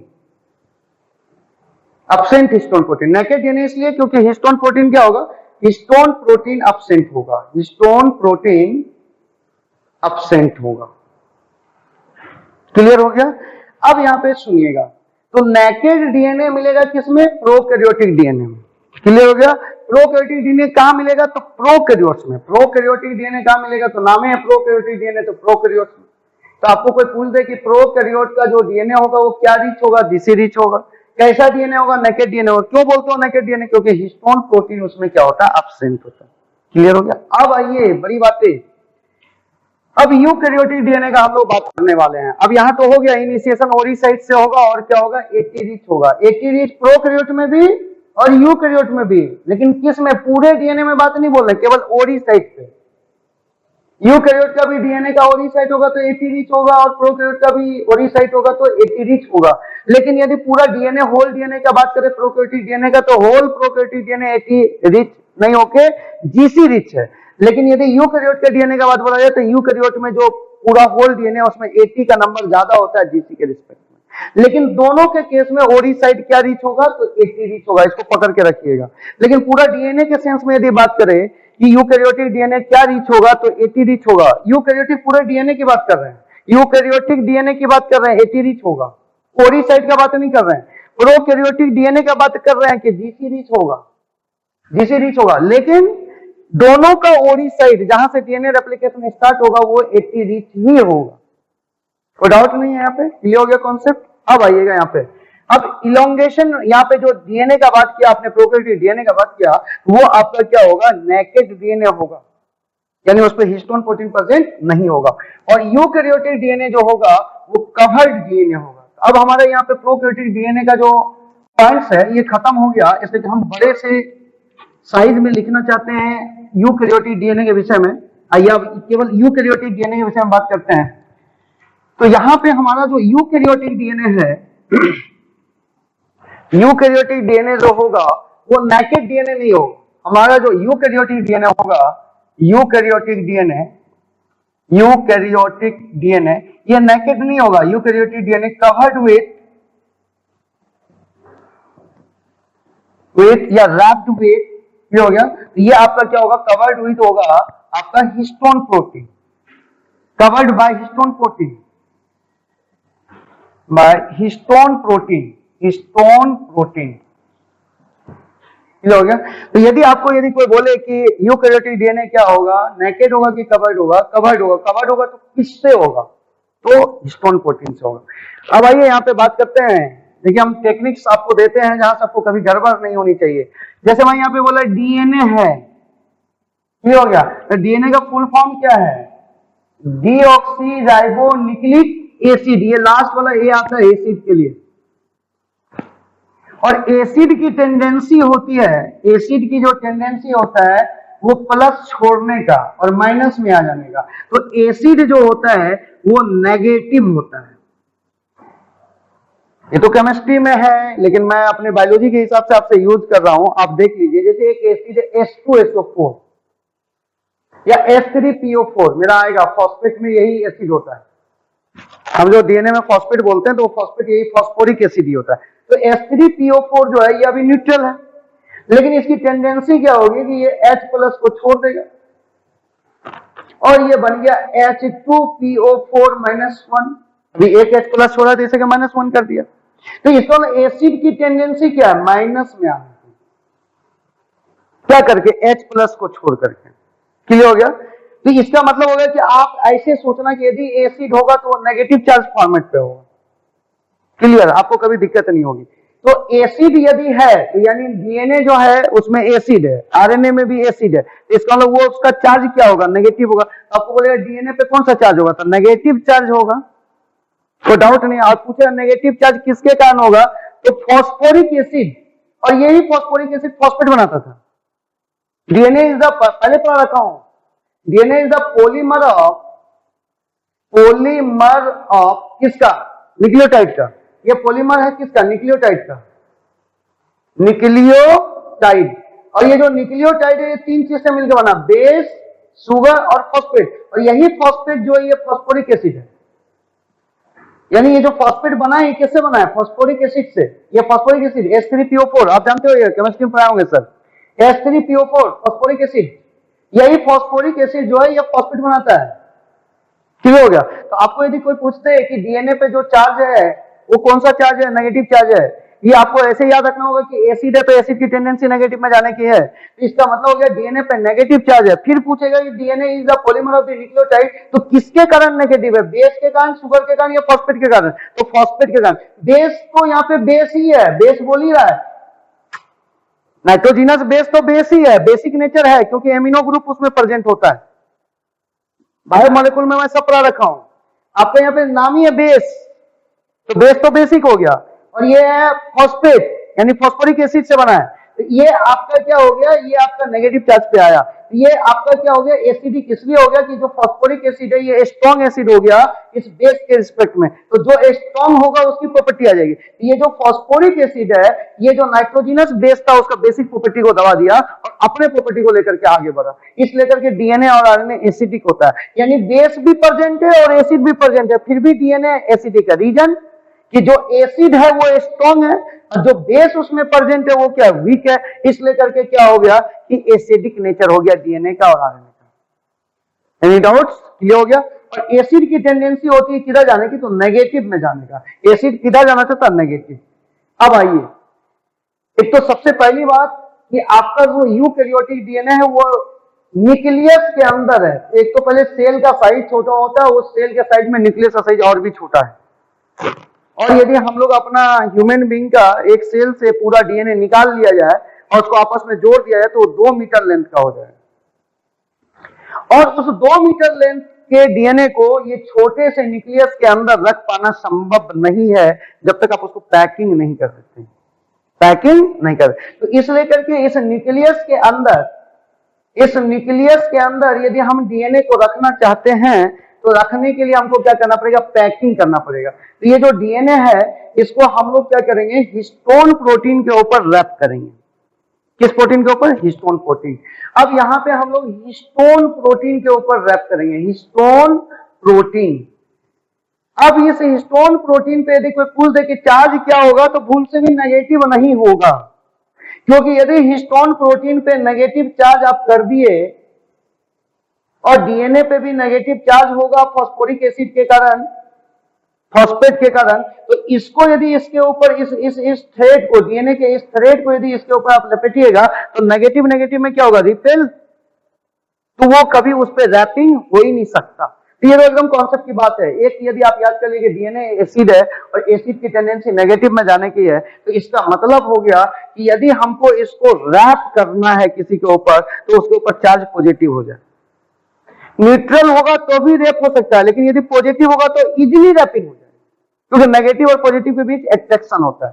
तो इसका हिस्टोन प्रोटीन के ऊपर पॉजिटिव चार्ज होगा। अब यहां से इसको छोड़िए, जब बोला कि एसिड की टेंडेंसी नेगेटिव में जाने की है तो किसकी टेंडेंसी होगी पॉजिटिव में जाने का, तो बेस का। तो ये हिस्टोन प्रोटीन पॉजिटिव किसके कारण है, तो बेस के कारण। और ये बेस किसमें प्रेजेंट है, तो बेसिक एमिनो एसिड में, बेसिक एमिनो एसिड में। और वो बेसिक एमिनो एसिड यहां पे क्या है, तो लाइसिन एंड आर्जिनिन।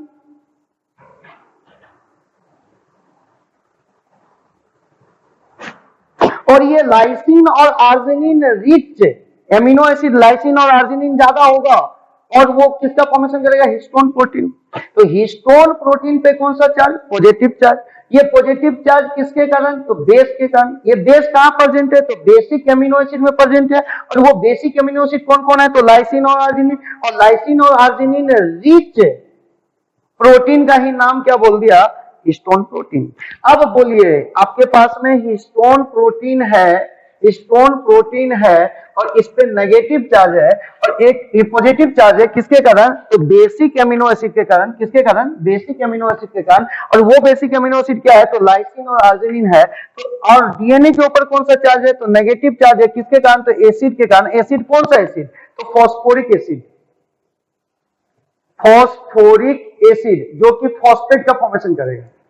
क्लियर हो गया, इसके कारण नेगेटिव है। ये हिस्टोन प्रोटीन पॉजिटिव है और इस पे यदि आप डीएनए को लपेटना चाहिए, दो लपेटा इस तरीके से हम यदि लपेटे तो इसका मतलब दो डीएनए का दो लपेटा लपेटे तो इस डीएनए पे नेगेटिव चार्ज है, डीएनए के ऊपर नेगेटिव चार्ज है और हिस्टोन प्रोटीन के ऊपर पॉजिटिव चार्ज है। ये जो ब्लैक वाला हमने दिखाया ये आपका हो गया हिस्टोन प्रोटीन, हिस्टोन प्रोटीन। और ये आपका क्या रिच है, तो लाइसिन आर्जिनिन रिच है।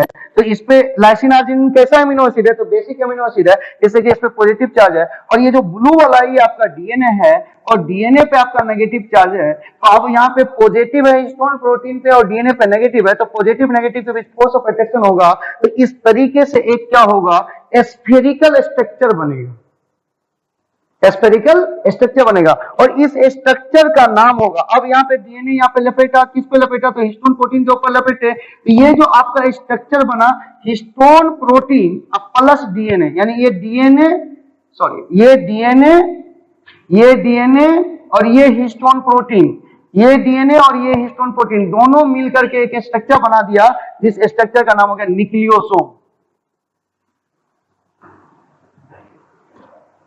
नहीं समझ में आया, क्या समझ में आया, तो जो आपका डीएनए है प्लस क्या है, हिस्टोन प्रोटीन, ये दोनों को, ये डीएनए और हिस्टोन प्रोटीन दोनों को मिला के हम लोग क्या बोलेंगे, न्यूक्लियोसोम बोलेंगे। अच्छा, हिस्टोन प्रोटीन पे कौन सा चार्ज होगा, पॉजिटिव चार्ज होगा। डीएनए पे कौन सा चार्ज होगा, नेगेटिव चार्ज। डीएनए पे नेगेटिव चार्ज किसके कारण है, एसिड के कारण। कौन सा एसिड के कारण, फॉस्फोरिक एसिड के कारण। हिस्टोन प्रोटीन पे कौन सा चार्ज होगा, पॉजिटिव चार्ज होगा। पॉजिटिव चार्ज किसके कारण होगा, बेस के कारण। बेस कहां मिलेगा, तो बेसिक एमिनो एसिड में मिलेगा। बेसिक एमिनो एसिड कौन कौन सा, तो लाइसिन और आर्जिनिन। तो यानी लाइसिन आर्जिनिन रिच हो गया कौन, हिस्टोन प्रोटीन, पॉजिटिव चार्ज हो गया। अब जब हिस्टोन प्रोटीन के ऊपर जब डीएनए एक स्ट्रिंग लाइक स्ट्रक्चर होगा, रस्सी के तरह का स्ट्रक्चर होगा, तो ये आपका जो रस्सी के तरह का जो स्ट्रक्चर होगा, तो ये आपका दो लपेटा यहाँ पे हमने डीएनए का लगाया। तो लगाने के बाद ये जो दो लपेटा मेरा लगा और प्लस ये जो हिस्टोन प्रोटीन आया, उसको मिला करके हिस्टोन प्रोटीन और डीएनए को मिला के हम लोग क्या बोलते हैं, न्यूक्लियोसोम। क्लियर हो गया। एक मैं थोड़ा सा प्रैक्टिकल आपको करवाता हूँ, हल्का सा प्रैक्टिकल आपको करवाता हूँ, आपको क्लियर हो जाएगा। अभी मैं आपको जब डीएनए रेप्लिकेशन पढ़ा था तो यही स्ट्रिंग लेके चला था, इसमें भी डबल स्टैंडर्ड है, क्लियर हो गया। और इस स्ट्रिंग, ये जो स्ट्रिंग है ये पॉलीमर है किसका, न्यूक्लियोटाइड का। बेस सुगर फॉस्फेट जुड़ करके एक चेन बना दिया होगा और दूसरा चेन भी है ये तो यहाँ पे एक दूसरे से जुड़ा हुआ, लेकिन ये क्या होगा, सेपरेट होगा, बेसिक स्टर्म डिस्टेंस पे होगा। तो इसको हमने डीएनए मान लिया। ये मेरा हिस्टोन प्रोटीन है। हिस्टोन प्रोटीन पे, ये जो हिस्टोन प्रोटीन मेरा है, इस हिस्टोन प्रोटीन पे पॉजिटिव चार्ज होगा। कौन सा चार्ज होगा? तो पॉजिटिव चार्ज होगा। क्लियर हो गया? हिस्टोन प्रोटीन के ऊपर पॉजिटिव चार्ज हो गया। ऐसा नहीं सोचिए कि हम किनले वाटर का प्रचार कर रहे हैं, ऐसा भी मिसअंडरस्टैंडिंग नहीं है। किनले का प्रचार नहीं चल रहा, तो अभी कुछ मिला नहीं मेरे को तो ये मिल गया है, तो यहाँ पे हमने कर दिया कि इसको मान लिया हिस्टोन प्रोटीन। अब हिस्टोन प्रोटीन पे जो चार्ज है वो पॉजिटिव चार्ज है। क्लियर हो गया? अब ये जो पॉजिटिव चार्ज है और ये जो डीएनए है, इस पे कौन सा चार्ज होगा? नेगेटिव चार्ज होगा। क्लियर हो गया? ये देखिए, ये यूकैरियोटिक डीएनए लगेगा, लीनियर है, डबल स्टैंडर्ड है। क्लियर हो गया? और लार्ज साइज का होगा, इससे भी बड़ा है मेरे पास वहां, लेकिन लेके नहीं आए, 2 मीटर भी है, तो 2 मीटर के आसपास क्या है, तो ये लार्ज साइज का हो गया। अब इस पे नेगेटिव चार्ज है, अब इसको क्या करेंगे? इस पे लपेटेंगे। क्लियर हो गया? तो यहाँ पे जो लपेटेंगे हम लोग, तो इस पे 2 सर्किल बनाएंगे। इसका कितना सर्किल बनाएंगे? 2। तो चलिए देखते रहिएगा आप, 2 सर्किल यहाँ पे बनाएंगे। एक बन गया और ये दूसरा बन गया। अब देखिए, आपको दिखेगा 2 सर्किल है। क्लियर हो गया? अब ये 2 सर्किल बन गया। अब यहाँ पे ध्यान से देखिएगा, अभी हिस्टोन प्रोटीन का टाइप हम आपको नहीं पढ़ाए। ये पॉजिटिव आपको दिख रहा होगा, उम्मीद करते हैं ये पॉजिटिव आपको दिख रहा होगा। तो ये जो किल्ले बोतल है, ये हिस्टोन प्रोटीन है, ये जो रस्सी है, ये डीएनए है। अब 2 लपेटा, हमने लपेट दिया इसको। लपेटने के बाद देखिए, यहाँ पे हमको पकड़ना पड़ रहा है, इसको हम छोड़ देंगे तो खुल जाएगा। तो यहाँ पे एक हिस्टोन प्रोटीन आता है, इसका नाम है H1। क्या नाम आता है? H1। H1 जो हिस्टोन प्रोटीन है, ये यहाँ पे इसको केवल सील कर देता है। क्या कर देता है? सील। अब इसको यहाँ पे सील कर देगा। जैसे मान लो कि हम इस पेन को H1 बनाते हैं, ध्यान से आप देखिएगा, ये पेन आपका H1 बन जाएगा। क्लियर हम करते हैं आपके कॉन्सेप्ट को थोड़ा सा, अभी आप देख नहीं पा रहे होंगे, तो इसको बना करके हम आपको दिखा देते हैं। ये H1 आपका हो जाएगा। H1 क्या करेगा कि सील कर देगा उसको।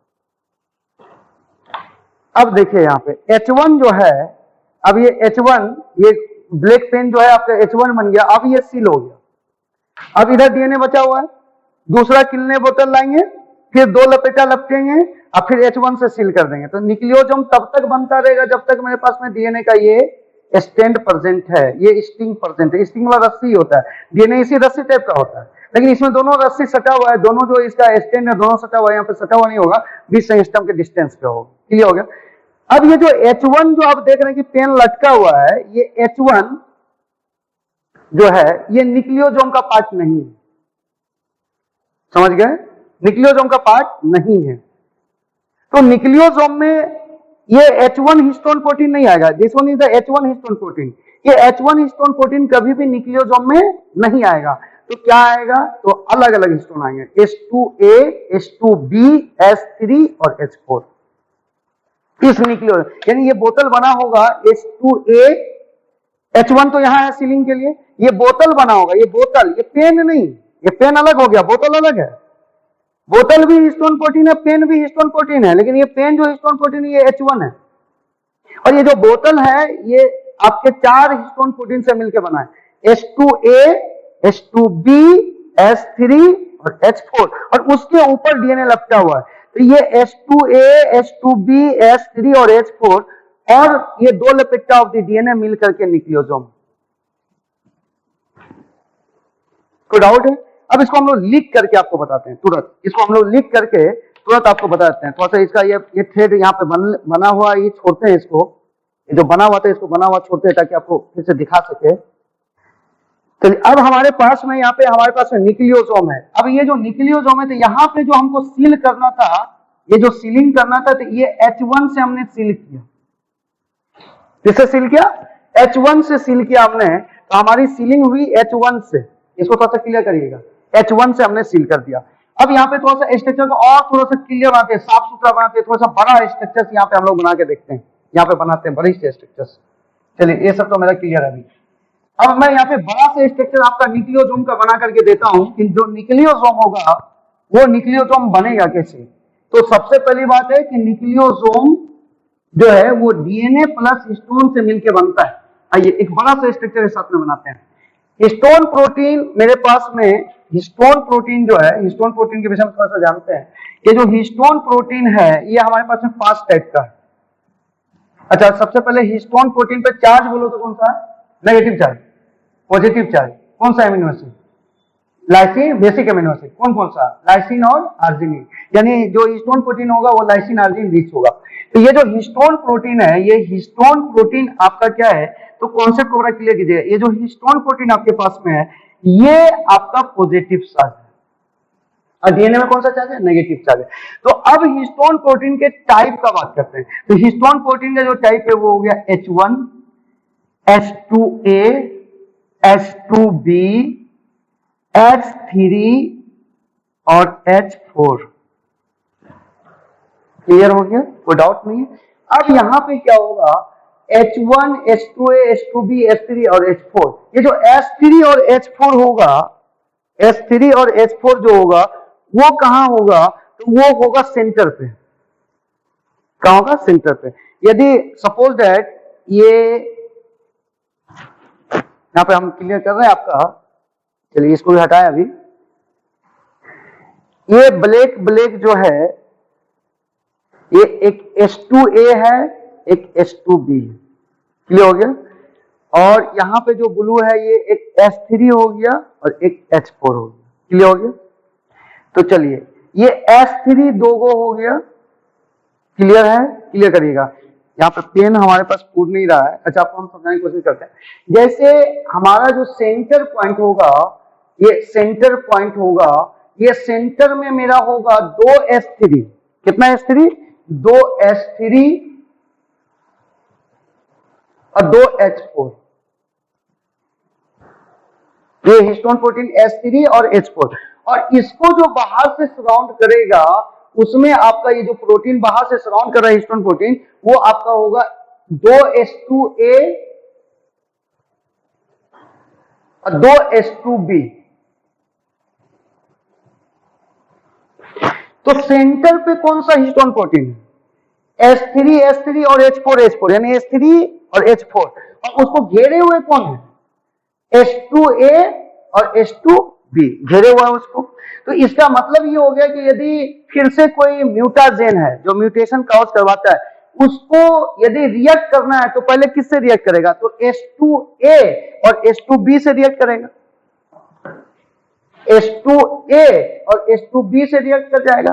तो यानी H2A और H2B में म्यूटेशन हो सकता है प्रोटीन में, कोई डाउट नहीं है। और H3 और H4 क्या है, अंदर में है, तो उसका म्यूटेशन का चांस क्या हो गया, कम। तो ये क्या रहेगा कि कंजर्व रहेगा, इसमें चेंजिंग जल्दी नहीं होगा, और जिसमें चेंजिंग जल्दी नहीं होता वो क्या होता है, कंजर्व होता है। यानी ये क्या होगा कि इवोल्यूशन जब होगा ऑर्गेनिज्म का, तो ऑर्गेनिज्म टू ऑर्गेनिज्म H3 और H4 जो होगा वो कंजर्व रहेगा, उसके रिस्पेक्ट में H2A और H2B, H2A और H2B कम कंजर्व रहेगा। तो हाईली कंजर्व कौन हो गया, H3 और H4, क्लियर हो गया। अब देखो ये जो आप हिस्टोन प्रोटीन बनाए हो, इसमें 8 हिस्टोन यूज किया गया है, 1 2 3 4 5 6 7 और 8। तो इसलिए इसको बोलते हैं हिस्टोन ओक्टामर।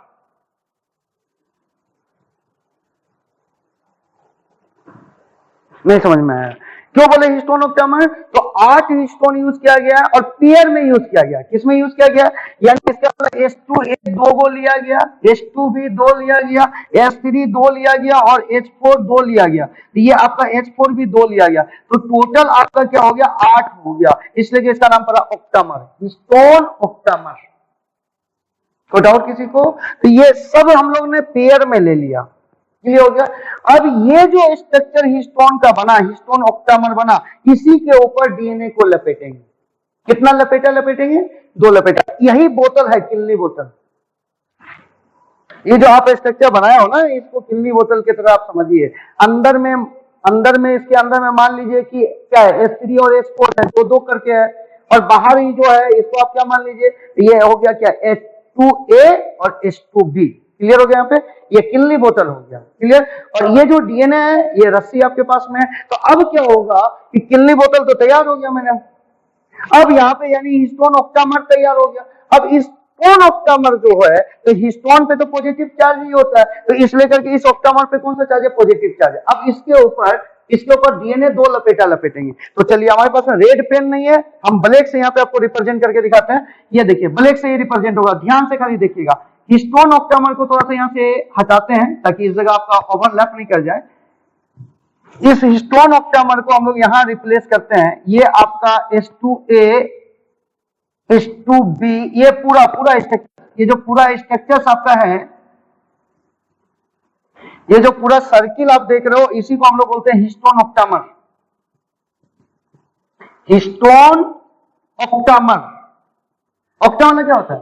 8। हिस्टोन ऑक्टामर मतलब यूनिट होता है। तो हिस्टोन ऑक्टामर जो है ये बना हुआ किससे है? यहां से अब देख लीजिए, वहां पे दिखा हुआ, यहां भी देखिए, हिस्टोन ऑक्टामर बना हुआ है H2A कितना 2, H2B कितना 2, H3 कितना 2, H4 कितना 2, और 2 करके यदि आप जोड़िएगा तो कितना हो जाएगा? 8।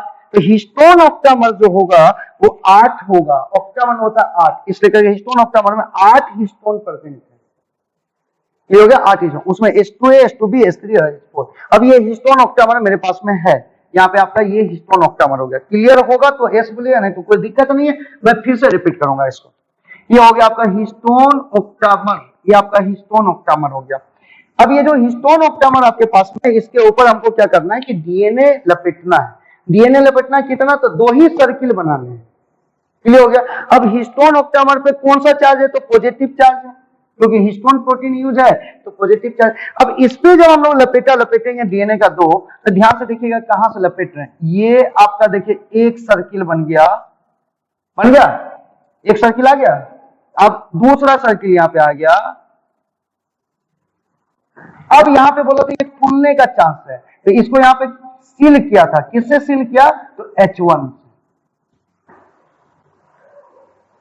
दिख रहा होगा, उम्मीद करते पूरा क्लियर दिख रहा होगा। क्लियर यहाँ पे हो गया।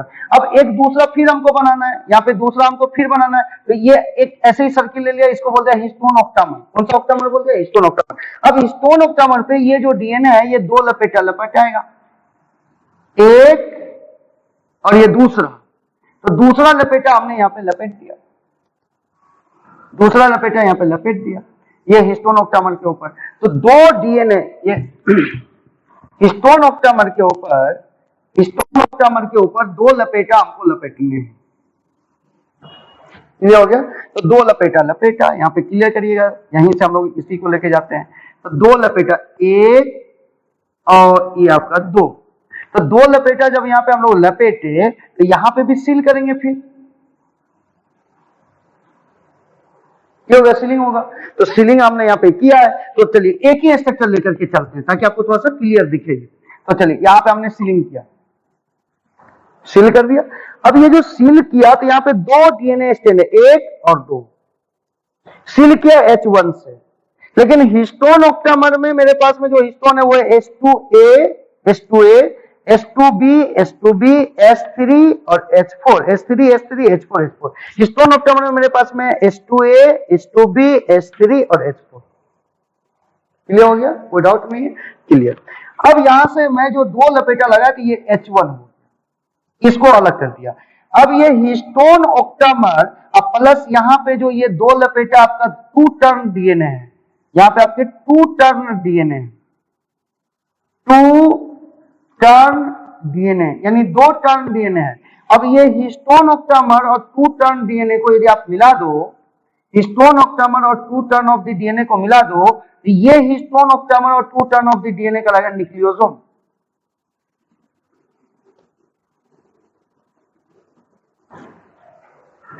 मैं समझ पूरा क्लियर एकदम। मैं बोला यहाँ पे क्लियर कि ये जो आप क्लियर करिएगा, फिर से मैं बात करता हूं। Histone octamer plus 2 turn DNA और 2 टर्न से पकड़ लेना 200 बेस, 200 बेस पेयर, यानी 2 टर्न में कितने बेस पेयर होंगे? तो 200 बेस पेयर होंगे। क्लियर हो गया? तो 200 बेस पेयर आप मान लीजिएगा। तो 2 टर्न में 2 टर्न है तो 200 बोलना भी आसान हो गया। तो 200 बेस पेयर, तो 200 बेस पेयर यानी आप क्या किए, एक हिस्टोन ऑक्टामर लिए और इस हिस्टोन ऑक्टामर के ऊपर 2 टर्न डीएनए घुमा दिए, एक टर्न और दूसरा हो गया दूसरा टर्न, घुमा दिए। अब घुमा दिए तो ये जो हिस्टोन ऑक्टामर है इसमें होगा H2A H2B H3 और H4 सब 2-2 होगा, प्लस ये जो 2 टर्न डीएनए है तो दोनों को मिला दीजिए तो क्या कहलाएगा? न्यूक्लियोसोम। क्या कहलाएगा? न्यूक्लियोसोम। तो यहां पे हम लोग लिख सकते हैं, यहां पे हम लोग लिख सकते हैं कि nucleosome equal to two turn DNA जिसके पास 200 बेस पेयर होगा प्लस हिस्टोन ऑक्टामर जिसके पास H2A, H2B, H3 और H4 होगा और सब होगा 2-2 में। ये हो गया। तो आप यहां पे टू टर्न डीएनए, इसका मतलब nucleosome equal to DNA plus histone protein. ये हो गया। और दो टर्न डीएनए में कितना बेस पेयर? तो 200 बेस पेयर। और हिस्टोन ऑक्टामर में कौन कौन सा हिस्टोन प्रोटीन? तो H2A, H2B, H3, H4 किस में? पेयर में। इन डाउट्स? ये हो गया। यहां पे आपका आप क्या कर दिए? पैकिंग कर दी। पैकिंग किसके ऊपर की डीएनए का? तो हिस्टोन प्रोटीन के ऊपर। क्यों हिस्टोन प्रोटीन के ऊपर? तो पॉजिटिव चार्ज। पॉजिटिव किसके कारण? तो लाइसिन और आर्जिनिन के कारण। क्लियर हो गया। H1 जो होता है ये लाइसिन रिच होता है और H2A, H2B जो होता है ये स्लाइटली आर्जिनिन होता है, लाइसिन। और उसके बाद H3 और H4 जो होता है वो आर्जिनिन रिच होता है। H1 पहला है, ये लाइसिन रिच कर दिए। H2A, H2B उसके बाद है, उसको क्या कर दिए? वो भी मॉडरेट लाइसिन रिच हो गया। और जो H3 और H4 जो सबसे अंदर में है वो क्या हो गया? तो आर्जिनिन रिच हो गया। अब यदि हम निकालने का बात करें तो यहां से H1 सबसे आसानी से निकल जाएंगे। उसके बाद यदि निकालने का बात करोगे तो H2A और H2B आसानी से निकल जाएंगे। और सबसे दिक्कत से कौन सा हिस्टोन प्रोटीन निकलेगा? तो H3 और H4। ये हो गया। तो H3 और H4 चूंकि सबसे अंदर में है, इसको निकालने में बहुत दिक्कत होगी। तो सबसे अंदर में जो आपका है हिस्टोन ऑक्टामर में, जो सबसे अंदर में है, इसको आप मिटा रहा हूं। सबसे अंदर जो हिस्टोन ऑक्टामर यदि आप बनाओगे तो हिस्टोन ऑक्टामर में सबसे अंदर में आपका क्या होगा? H3 एंड H4 होगा, नंबर पेयर में होगा। और बाहर में कौन होगा? तो H2A होगा और H2B होगा। क्या हो गया? और जब डीएनए इस पे लपेटोगे तो सील जो किए थे ये H1 होगा। तो H1 को तो इजी वे में निकाल सकते हो। उसके बाद यदि निकालोगे तो कौन निकलेगा? तो H2A, H2B बाहर निकल जाएगा। और सबसे दिक्कत में कौन निकलेगा? तो H3 और H4। कोई डाउट है? अब ये जो आपका न्यूक्लियोसोम है, ये न्यूक्लियस के अंदर अब पैकिंग हो गया। डीएनए को हमने पैकिंग कर दिया उसके ऊपर।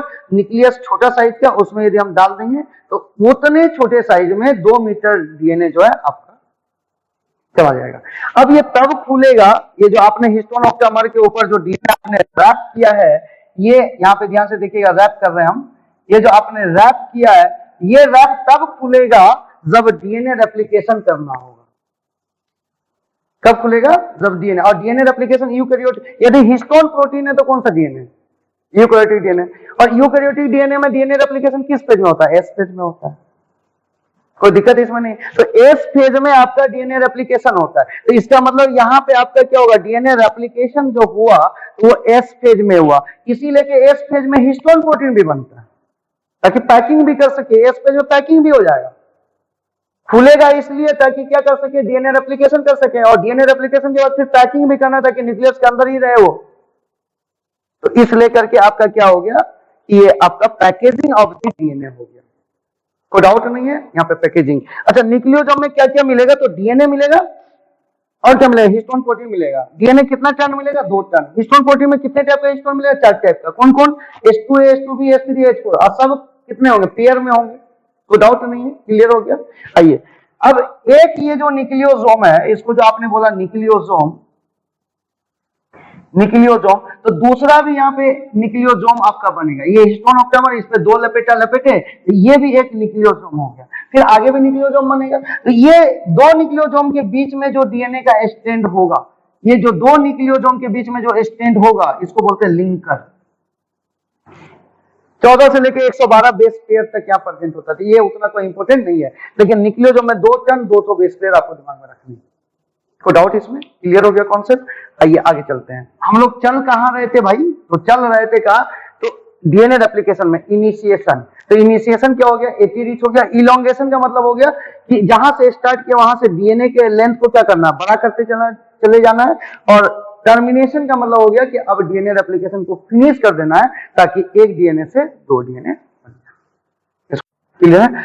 अभी जो आपने जो पैकिंग किया, डीएनए को पैकिंग किया, तो डीएनए को पैकिंग जो किया था वो हिस्टोन प्रोटीन के ऊपर किया था।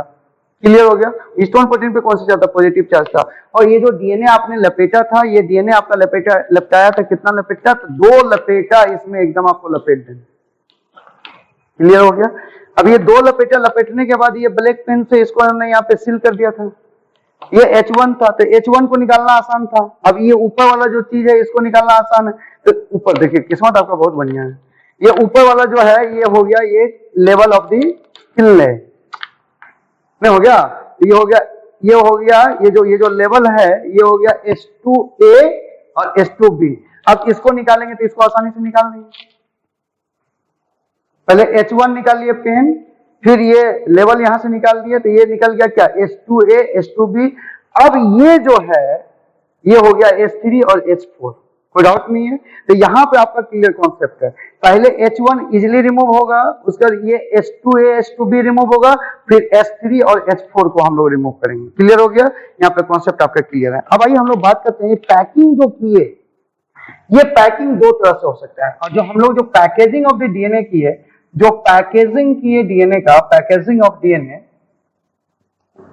ये 2 तरीके से हो सकता है। एक लूज पैकिंग होगा, लूज पैकिंग, और एक होगा tight packing, tightly packed, tight packing. तो जहां पे लूज पैकिंग होगा डीएनए का, यदि आप लूज पैकिंग करिएगा, तो जैसे सपोज दैट यहां पे हमने डीएनए को पैक किया, ये मेरा लूज पैक है, और यहां पे हमने टाइट पैकिंग कर दिया, ठीक है। तो मैं जहां पे लूज पैकिंग किया, लूज पैकिंग किया, ये लूज पैकिंग है। यहां पे देखिए कम ही थ्रेड है, कम ही थ्रेड है। यहां पे क्या है कि बहुत टाइट पैकिंग कर दिया, बहुत सारा ऑप्टामर है और बहुत सारा डीएनए को टाइटली यहां पे लपेट दिया, तो टाइट पैकिंग किया। तो यहां पे जो लूज पैकिंग है, तो इस पैकिंग को हम लोग बोलते हैं यूक्रोमेटिन।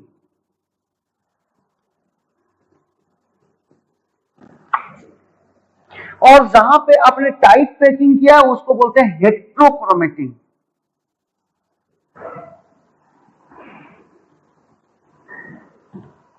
हेट्रोक्रोमेटिन। तो लूज पैकिंग वाले को हम लोग बोलते हैं यूक्रोमेटिन, और टाइट पैकिंग वाले को हम लोग बोलते हैं हेट्रोक्रोमेटिन। ये जो लूज पैकिंग है, तो इसको खोलना क्या है, कोई भी चीज लूज बाइंडेड है तो इसको खोलना क्या आसान है। तो इसलिए करके यहां से ये खुलेगा तो आरएनए का फॉर्मेशन हो जाएगा। तो आरएनए का फॉर्मेशन होगा तो इसका यहाँ पे जीन प्रेजेंट होगा। तो यूक्रोमेटिन वैसा रीजन है जहां पे जीन मिलेगा, और जीन जब खुलता है तभी आरएनए बनता है, तभी आपका क्या बनेगा, एमआरएनए का फॉर्मेशन होगा। तो यहाँ चूंकि यूक्रोमेटिन को खोलना आसान है, इसलिए कि यूक्रोमेटिन रीजन पे आपको जीन मिलेगा, जीन प्रेजेंट होगा। और चूंकि हेट्रोक्रोमेटिन टाइटली पैक्ड है, इसकी पैकिंग जो है वो टाइटली हो रखी है, तो इसलिए कि टाइटली पैक्ड है, इसलिए कि इसको खोलना आसान नहीं है, इसलिए कि हेट्रोक्रोमेटिन रीजन पे जीन क्या होगा, एब्सेंट होगा। एक तरह से ये इनएक्टिव हो गया, और ये active part of the DNA हो गया। एक्टिव इसलिए क्योंकि इस पार्ट में जीन मिलेगा, और जीन ट्रांसक्रिप्शन करके क्या बनाएगा, एमआरएनए बनाएगा, और वो एमआरएनए से प्रोटीन बनेगा, प्रोटीन से एंजाइम, एंजाइम से मेटाबॉलिज्म, और यहाँ पे जीन आपका क्या हो जाएगा, एब्सेंट हो जाएगा। क्लियर हो गया। लेकिन फिर भी इसका नंबर, हेट्रोक्रोमेटिन का नंबर ज्यादा होता है। रीजन क्या होता है, और ये होता है आपके डीएनए में हेट्रोक्रोमेटिन रीजन रहता है, इसलिए रहता है कि यदि इसका नंबर भी ज्यादा होता है, यदि कोई म्यूटाजेन है, यदि कोई म्यूटाजेन संजोग से न्यूक्लियस के अंदर चला गया, तो जाने के बाद क्योंकि हेट्रोक्रोमेटिन ज्यादा है, तो टकराने का चांस उस म्यूटाजेन का, रिएक्ट करने का चांस हेट्रोक्रोमेटिन से ज्यादा हो। और हेट्रोक्रोमेटिन पे कोई जीन है ही नहीं, तो जीन नहीं है, तो यहाँ पे यदि इसके सीक्वेंस में कोई चेंजिंग भी हो जाएगा तो कोई फर्क हमारे मेटाबॉलिज्म पे नहीं पड़ेगा, क्योंकि जहां जीन है और उस रीजन पे यदि म्यूटेशन हो जाएगा तब तो उस जीन का असर एमआरएनए पे पड़ेगा, एमआरएनए से प्रोटीन, प्रोटीन से एंजाइम, तो उसका असर हमारे मेटाबॉलिज्म पे पड़ेगा। क्लियर हो गया। तो हेट्रोक्रोमेटिन रीजन पे कोई जीन नहीं मिलता, लेकिन इसका नंबर ज्यादा होने के कारण म्यूटाजीन यदि सेल के अंदर इंटर कर गया तो उसका टकराने का चांस ज्यादातर यानी मैक्सिमम चांस होगा कि हेट्रोक्रोमेटिन रीजन से टकराए। क्लियर हो गया। इस लेकर के यहाँ पे आपका जीन क्या होता है, एब्सेंट होता है। क्लियर। अब देखिए सपोज यहाँ पे 2 धागा है और यहाँ पे 50 धागा है और दोनों को हम लोग क्या करें कि एक डाई में ले जाए, एक कलर में ले जाए।